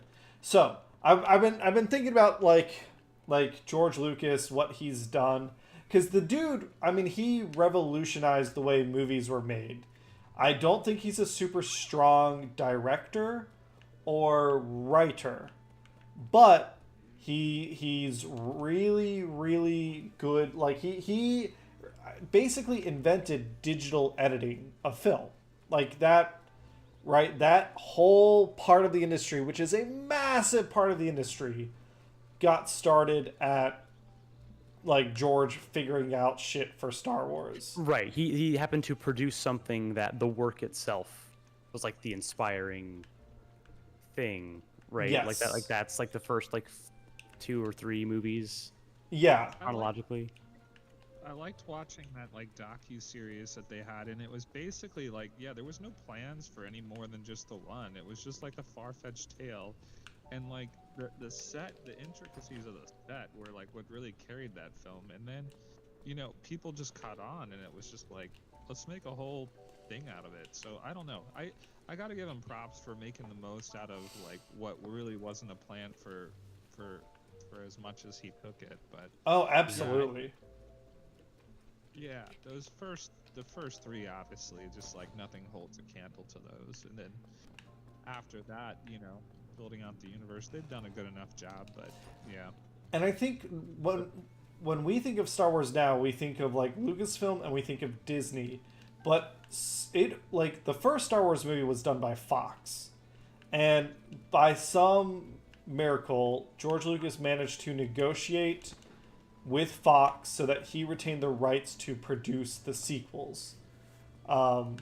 So like Star Wars Empire Strikes Back like that's an independent film in like every sense of the word. He took all the money he made from A New Hope and put it into Empire Strikes Back. And then he took all the money he made on Empire Strikes Back and put it into Return of the Jedi. Ah, here we go. There you are, Koyan, I think.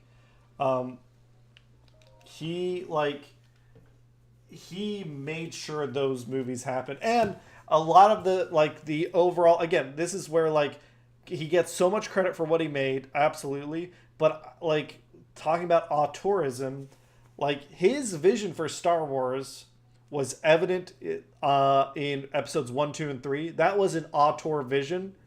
And I'll tell you, I wasn't a big fan. But through the collaboration that he had with his wife, the editor, other people on set that were like, when it was first starting out, people were willing to tell him no. 4, 5, and 6 are so good because of the collaboration he did, where he wasn't like a god amongst mortals, being able to kind of do whatever he wanted.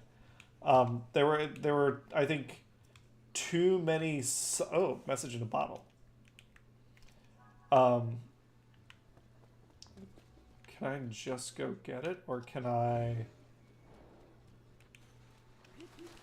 There were for the prequels. What fucked them up was, I think, the fact that people weren't like in a position to say, "Hey, George, like that's not actually a great idea for a movie." I don't think so, George. Yeah. Listen, George Porgy, we made some great movies together, but this idea, this ain't it. People don't want to watch two space monks talk about space trade.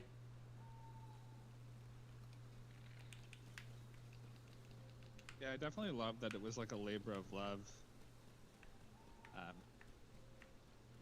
for him, and that he was like willing to like go all in on it. Yeah. I mean, think of what a gamble that was for him to do. Again, yeah, and the production of those sets was just unbelievably cost-consuming at the time. yeah. He was doing that. Yeah. Yeah. So again, mad props. You done made a good movie. All right. So my goal here is to get this out far enough that I can magic hand the bottle. Aha! Get it over to dry land.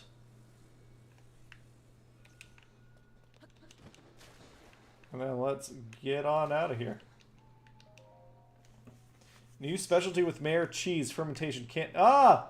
Here's my. I was wondering what to do with the Mayor. Did you just say Mayor Cheese? Yes. I mean, that's what the note says. Well, here, I'll read it slowly. New specialty. Cheese. ... with Mayor ... cheese. Yeah. Mayor McCheese. So this is it. We found out where Mayor McCheese kept the bodies. We've been wondering. We've been wondering how the Hamburglar stays out of jail. Now we know what he knew. Did I already tell the story? If I'm opening with that, I definitely have. But how a previous partner of mine thought that Grimace was the Hamburglar, and was like utterly convinced, even with an internet search, that was during utterly this- convinced that the Hamburglar was not the dude in pinstripes and a domino which mask. is Cameron, which is exactly what I said to her, and I was like, "Hey, listen, I appreciate that you're willing to have this conversation with me, and as open as this is, you're missing a very critical point in that one of these motherfuckers is wearing a literal jail suit, Listen, tailor-made."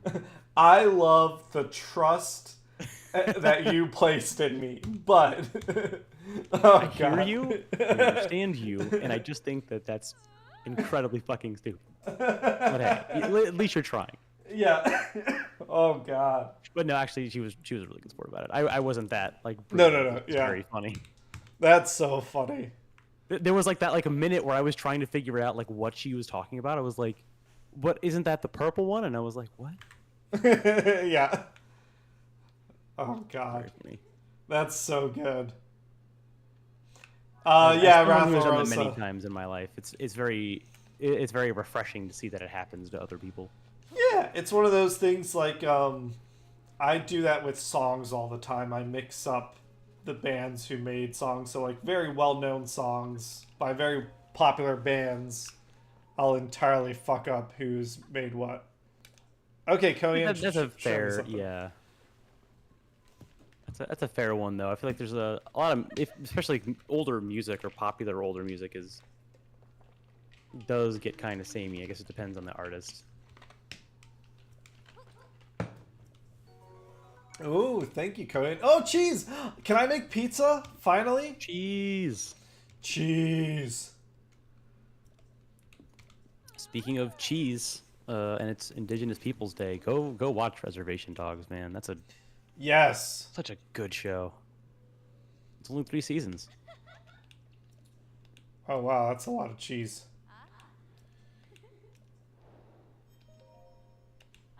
I like that. Sort of hinting like you're gonna come back and get more cheese, right? Yeah. Well, Koyan, this girl's a homewrecker. She knows that links with Princess Zelda. We live in the same town. Well, again, though, there is no actual confirmation that is. She's That's in the our thing. house. I mean, if she wasn't kidnapped. That means there is such a thing as cohabitation, Cameron. It doesn't necessarily mean that, that they're an item. It just means it's convenient and rent's probably a lot cheaper. When you got. I someone else don't there. believe in it. I'm a good Christian man. I believe that you should not be living in the same roof as someone unless you're having sex with them. I thought you were gonna say married, and I was about to be like, oh. No. No, the opposite.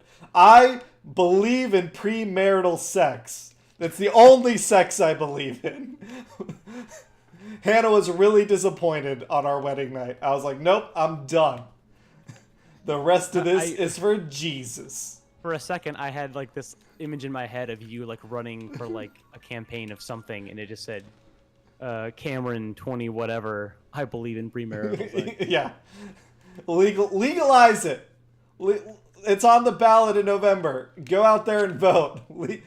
Totally like not related at all. Total aside, I was doing my magic bullshit, back on my bullshit again, and I was looking up the new black or red black deck in the current set is about rats and making lots of rats, and you can name your decks in Magic Arena, and so I was trying to think of like a good like name for a deck, and I saw like the top one on like some site was called Vermin Supreme, and I'm so angry I didn't come up with it. But also, it's so good.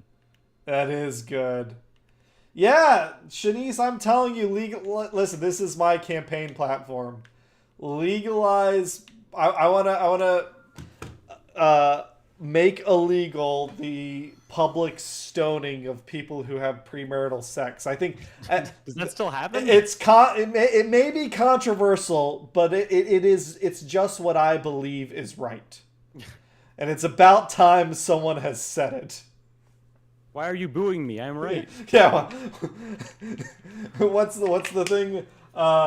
Your boos mean nothing to me. I know what makes you cheer. Yeah.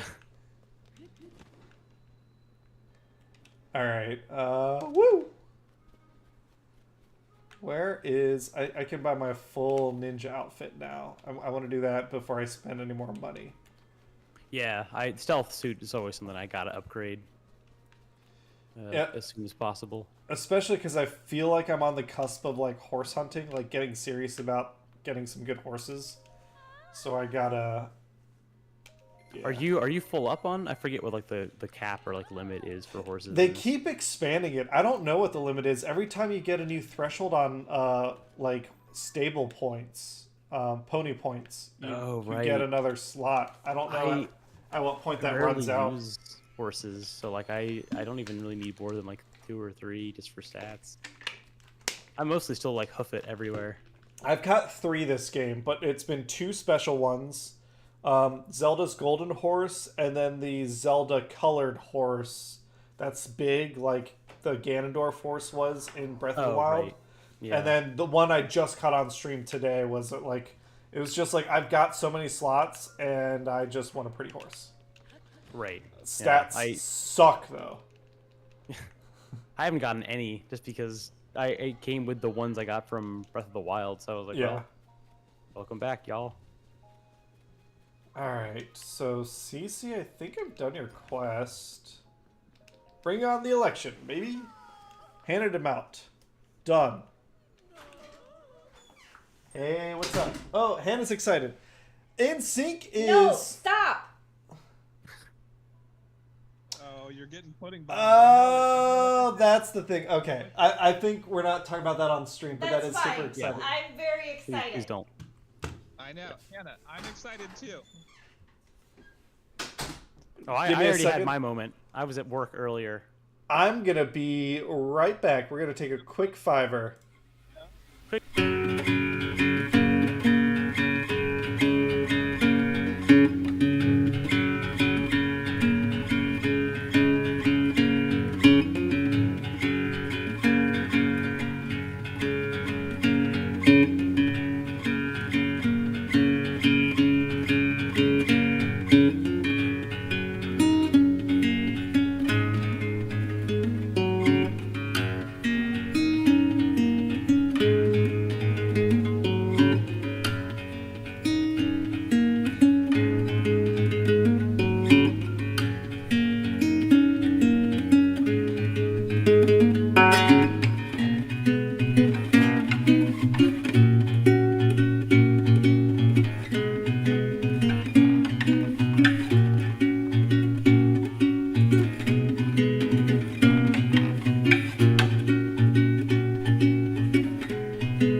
we're back. Oh. Sorry, I just had to do a quick thing.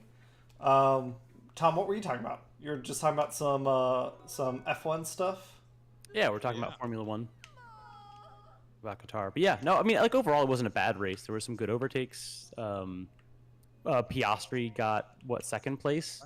Yeah, big podium day It's for him. huge. I don't know, like, I can't say I'm back on, like, the McLaren bandwagon. Because, you know, it's you know, McLaren making those choices. But, like, I gotta say, I'm pretty happy that Piastri got to where he got. They got a good lineup. Him and Lando, man, they're gonna be formidable if they can get their setup right. Yeah, They will I be think there's still some stuff they'll need to, like, work out in terms of just, like, well, I don't know if it's, like, strategy or, you know, like, choosing, like, when to let one of them go ahead or not. I think there's probably still going to be some conflict there, but I think they've got a good shot. I will say I'm kind of iffy because after, you know, when Russell went from Williams to Mercedes, I thought, oh, I'm so happy to see him do his thing, and now I'm kind of regretting that. Yeah, it's George being George, but at Yeah. the same time, I think Piastri's got like a good head. He's pretty humble, low-key guy, and Lando is the more personality. And I could get behind it. My thing with McLaren has always been Zach Brown. He's kind of a skis ball, but Yeah, whatever. and that's this. I have this exact same feeling as Zach Brown seems to be the source of a lot of their problems. I mean, like, you know, the treatment of, like, Ricardo, but also just in how, like, they treat people, calling, like, Lando being, like, their golden boy and all that, and yet, yeah, I mean, it seems like it kind of rings true in the sense that we don't really see them support more than one driver at a time.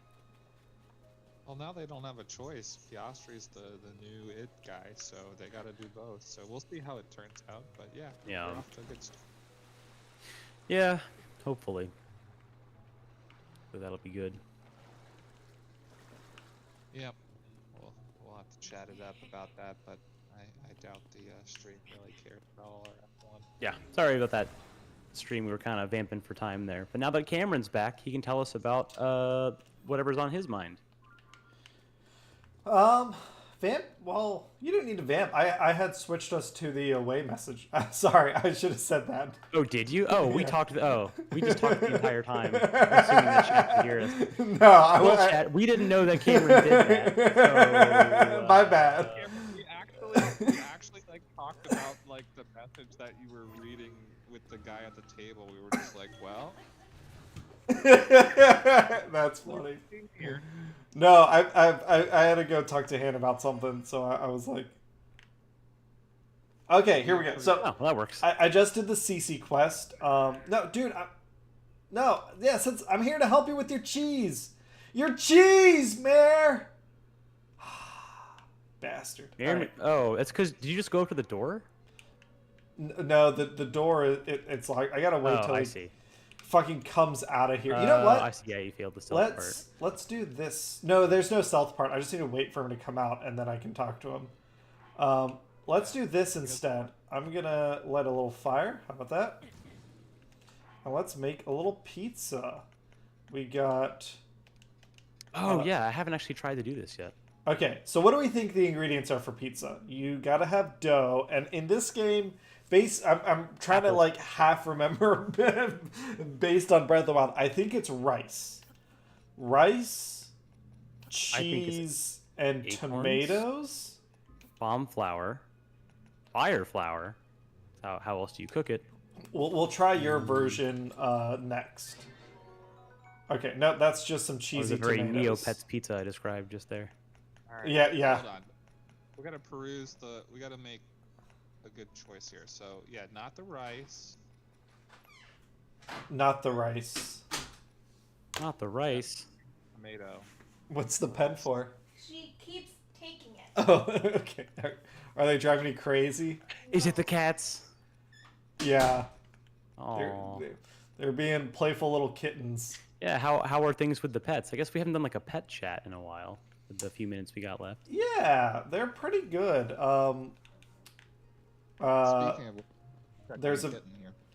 Yeah. Ollie and Francis have they like to play, and it's really really cute. Hannah posted a video on the Discord, I think.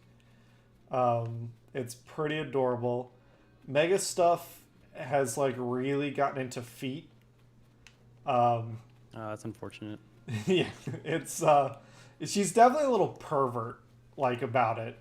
She's like she gets in between your toes and you can hear her taking like big sniffs. Oh no, Minna does that with she loves shoes. Yeah. More specifically, she loves shoelaces. But if I like come home, she doesn't do it immediately. But like I think she likes warm shoes because she'll put her paws in it and just like sort of like half stand in my shoes. And I'm like, I don't know what you get out of this, cat, but like feel free to do it. As long as you're not destroying them. She's definitely like yeah. You got the sniffles. This one's got the sniffles. Yeah. But I mean, she's still as cute as ever. All right, let me just wait till morning. And they're good. Ollie's been running with us again. That's been a lot of fun. They're all as cute as ever. It's good. I mean, so there's two ways to do it. You do it on leash, or if you're in a place where you're allowed to take him off leash, you can take him off leash. I mean, he just like needs to burn energy. So with like we run with him and then we take him to pet suites and there we go, Reed. You finally left your jerk off shack. Yeah, you smell something pungent. Is it these toes, Reed? Grandfather developed it with a fellow villager. Hateno cheese. Someone from the farm. Yep, Korean got the new village stable. Yep. Oh, that's right. Yeah, I forgot those two were like linked somehow. There we go. And I got some money now. All right. And now hopefully that means Mayor McCheese. Yeah, he wants to be the real cheese. Get that hamburger head. All right. Oh shit. I think I'm just gonna keep playing until we finish this quest line. I feel like I don't want to spread this quest line over 2 streams, and I think we're almost there.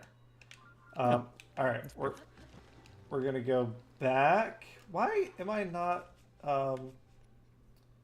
you? Why aren't you coming out and like pushing me around? I've gotten very used to having my having Tulin do my all right.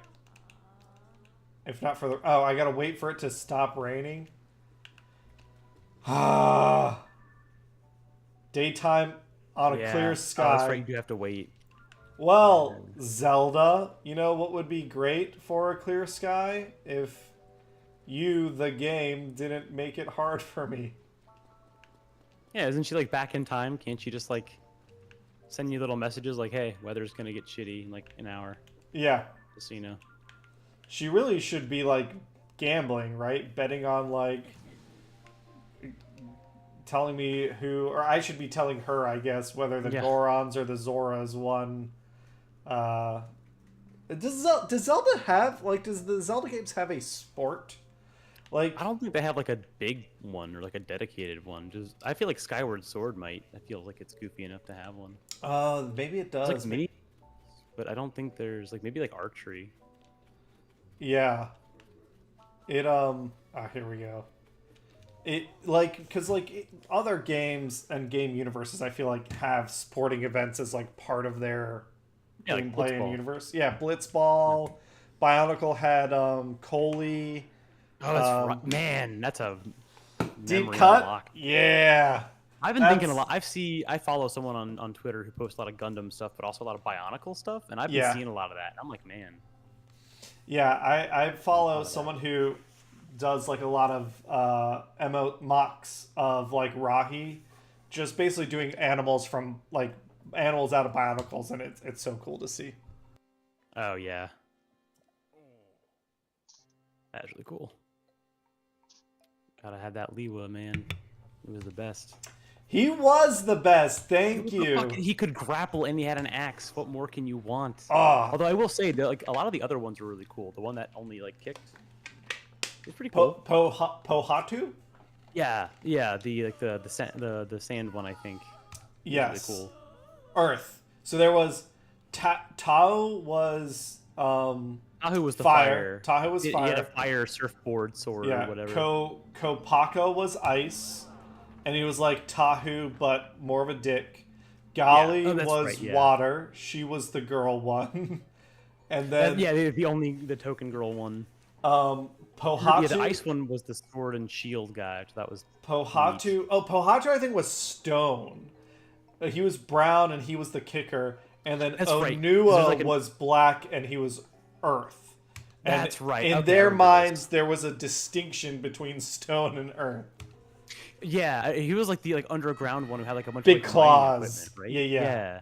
Oh, it's right, the claws. I remember that because there was a period of time where like I went through like 4 out of the 5 of them were my favorite at one point, and I was just like, man, they're all kind of cool. Actually, the design on these things was really neat. Oh shit! Scandal! CC tried to steal the election. Oh god, no. she January 6th. Where did you get such a curious notion? Your secret's out too. I know you've been secretly studying CC's designs in the shed. You think there's something there? Yeah. What?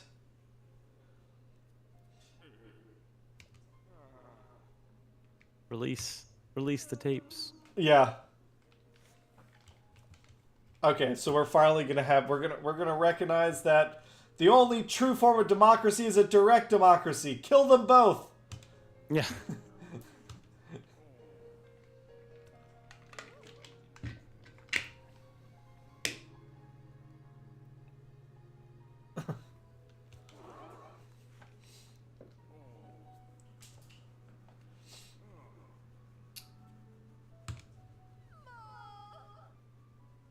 New vegetables to attract the youth of today. That's definitely a how do you do, fellow kids energy. Boomer take. Yeah. Kids love eating their vegetables. Yay! You figured it out. Work together. Just in time for the moblin attack. Come to Ventus Clothing. Yes. All right. And then I think this might be the end of the stream. Let's get our reward. Yeah. Okay, so the election already happened, right? That was the. It just happened. That was this That's what I thought. I was like, I forget. I know it's like not as long as I thought it was gonna be. CC Hat is the latest masterpiece. Woo! Yeah. Sweet. Let's get it. Give me the hat. Gimme. Hat. Nice.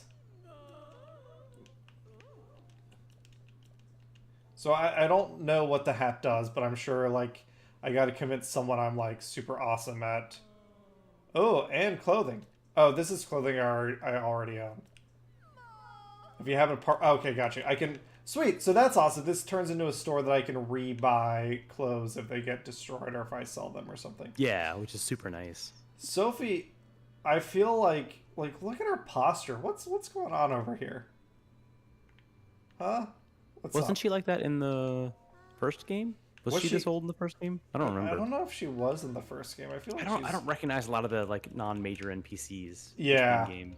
I mean, Breath of the Wild wasn't super focused on the NPCs, I feel like. Okay. So, we did it. We did the Hateno Village quest. We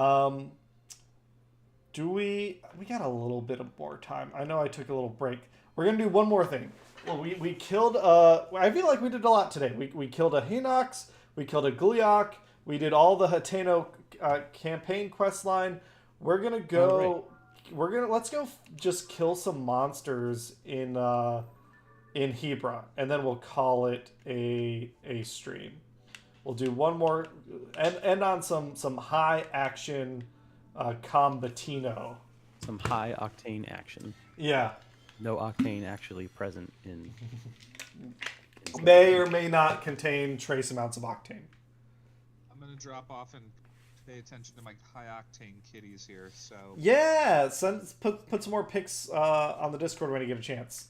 Bye, Craig. Bye. See you, Craig. Thanks for hanging out. Yeah, no problem. And everyone else who's on stream while I'm doing this, as I butcher these goblins, these moblins, these all sorts of blins. If you're a blin, I got a problem with you and your family. Got a feeling your whole family's going down. Yeah. But while we're doing this, I do want to remind everybody that we have a big live stream event coming up this weekend. If you've been watching and hanging out and enjoying what we do it for free because we like it. It's fun. But we do like to raise money for causes we believe in. Every year we've done this with a bunch of different charities. We raise money for Cincinnati Children's Hospital, raise money for trans rights with the National Society for NCTE, Trans Equality. National Center for Transgender Equality. Yep, we've raised money recently with Craig taking the lead. We raised money for the Charcot-Marie Tooth Association. This week, oh fuck, did you see that me launch those fucking chew jellies back? No. Biggest criticism of this game. Here it is. Ready? This is the thing they fucked up. Mm-hmm. They map your Sage power to the A button, which is a contextual pick it up button. I hate it. I hate it so much. I think part of that is also like the design of the Switch face button layout also, because like I do that with what is it? Dark Souls Remastered switches up the B and I think A button for select and like cancel like generally. And the Switch controller, do I have that right? Is the A button still on the bottom of the Switch controller?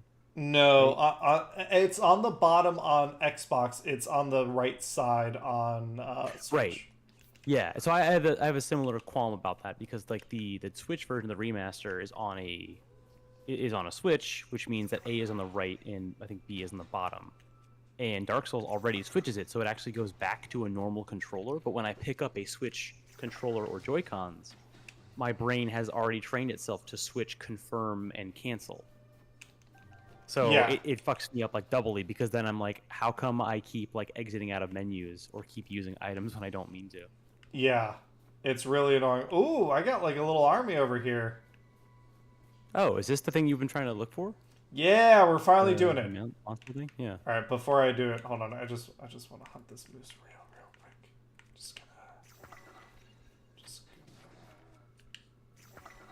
What is for the tracking? Oh, he's getting away. Oh no! Wow, that was really quick. Yeah, curved it. All right, let's get back at it. I'm gonna ignore these Mises for now. Clear out these moblins. Iron Ball, hey. Flaxel, what's up? We're raring to beat the monsters at this big old fort. Yeah, we are. Iron Ball at the entrance is in the way. We're not sure what to do. We can't go charging up there without a plan, or the ball is sure to take us out. Get rid of the Iron Ball. Got it. Easy. It feels like pretty easy request. I'm gonna try and stealthily sneak my ways around, keeping an eye out for moblins. I can't remember. Can you burn those down? The little spikes? The barricades? I don't think so. Or maybe it's only like the thorn plants that you can do that with. Yeah.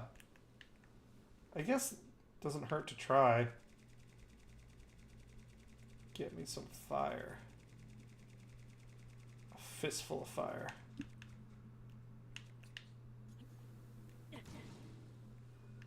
No. But I wonder if I can use this plant to... Nope. Oh yeah, it doesn't look like it, I guess. I was going to say if I could get a draft.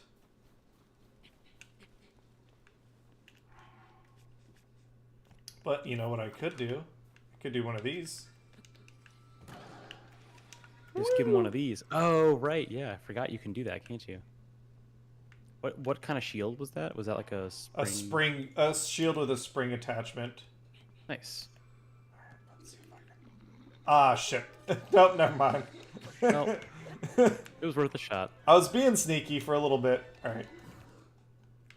And let's get some of this out. Yeah, I think with the number of items you have, you should be fine. Oh, absolutely. And I didn't blow myself up by some miracle.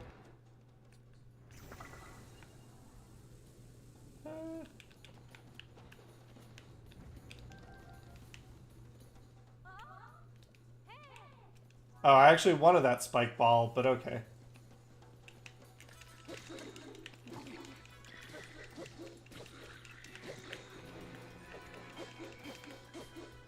Come on. You know what? Let's switch back to this guy.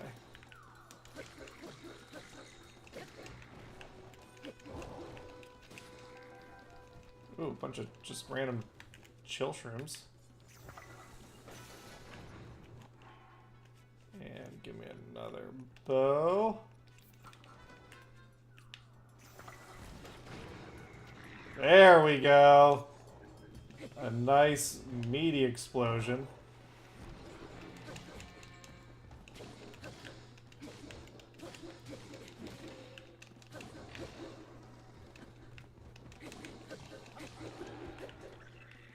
Awesome. Who's left?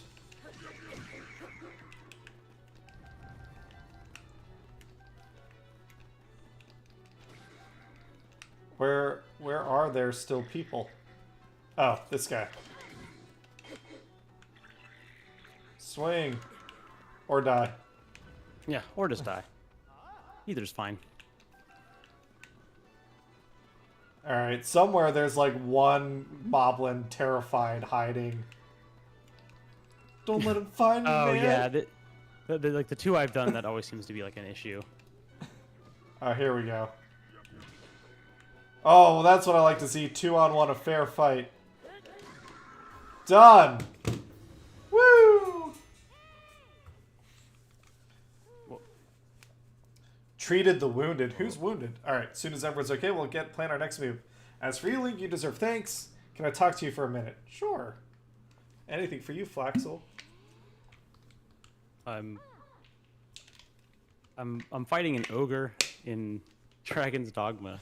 Yeah. It just very funny. Imagine like a D&D session where they're in like this big like spirally like chamber with these like columns that like very like Lord of the Rings looking, kind of goes down forever, and for whatever reason it was like chasing after me like gorilla style with like knuckles forward, and I run behind a column, and the pathing for the AI of this monster is so like not even that bad. It just like messed up just quick enough that it like just leapt off of the side of this thing and just 3/4 of a very tough health bar just disappeared. I just got a free 15 minutes of my life back. That's very good. That's awesome. Always nice when the monsters are so quick to be helpful.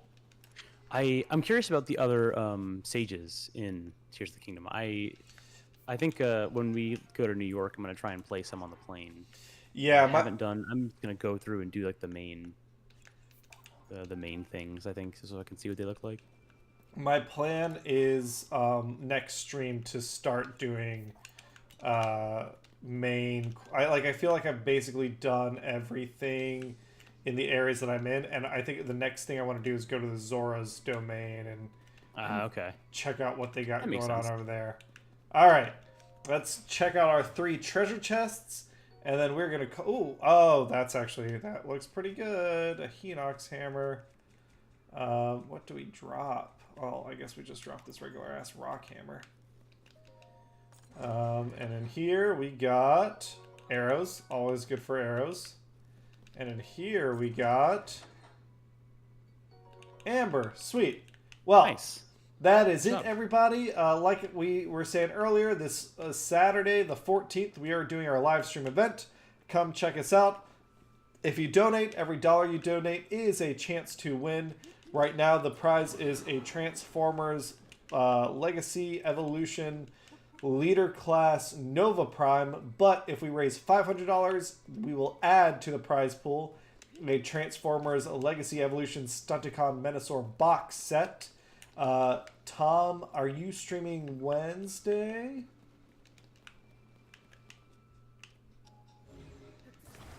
Maybe, maybe not. Maybe I lost you. Either way, we're streaming more this week.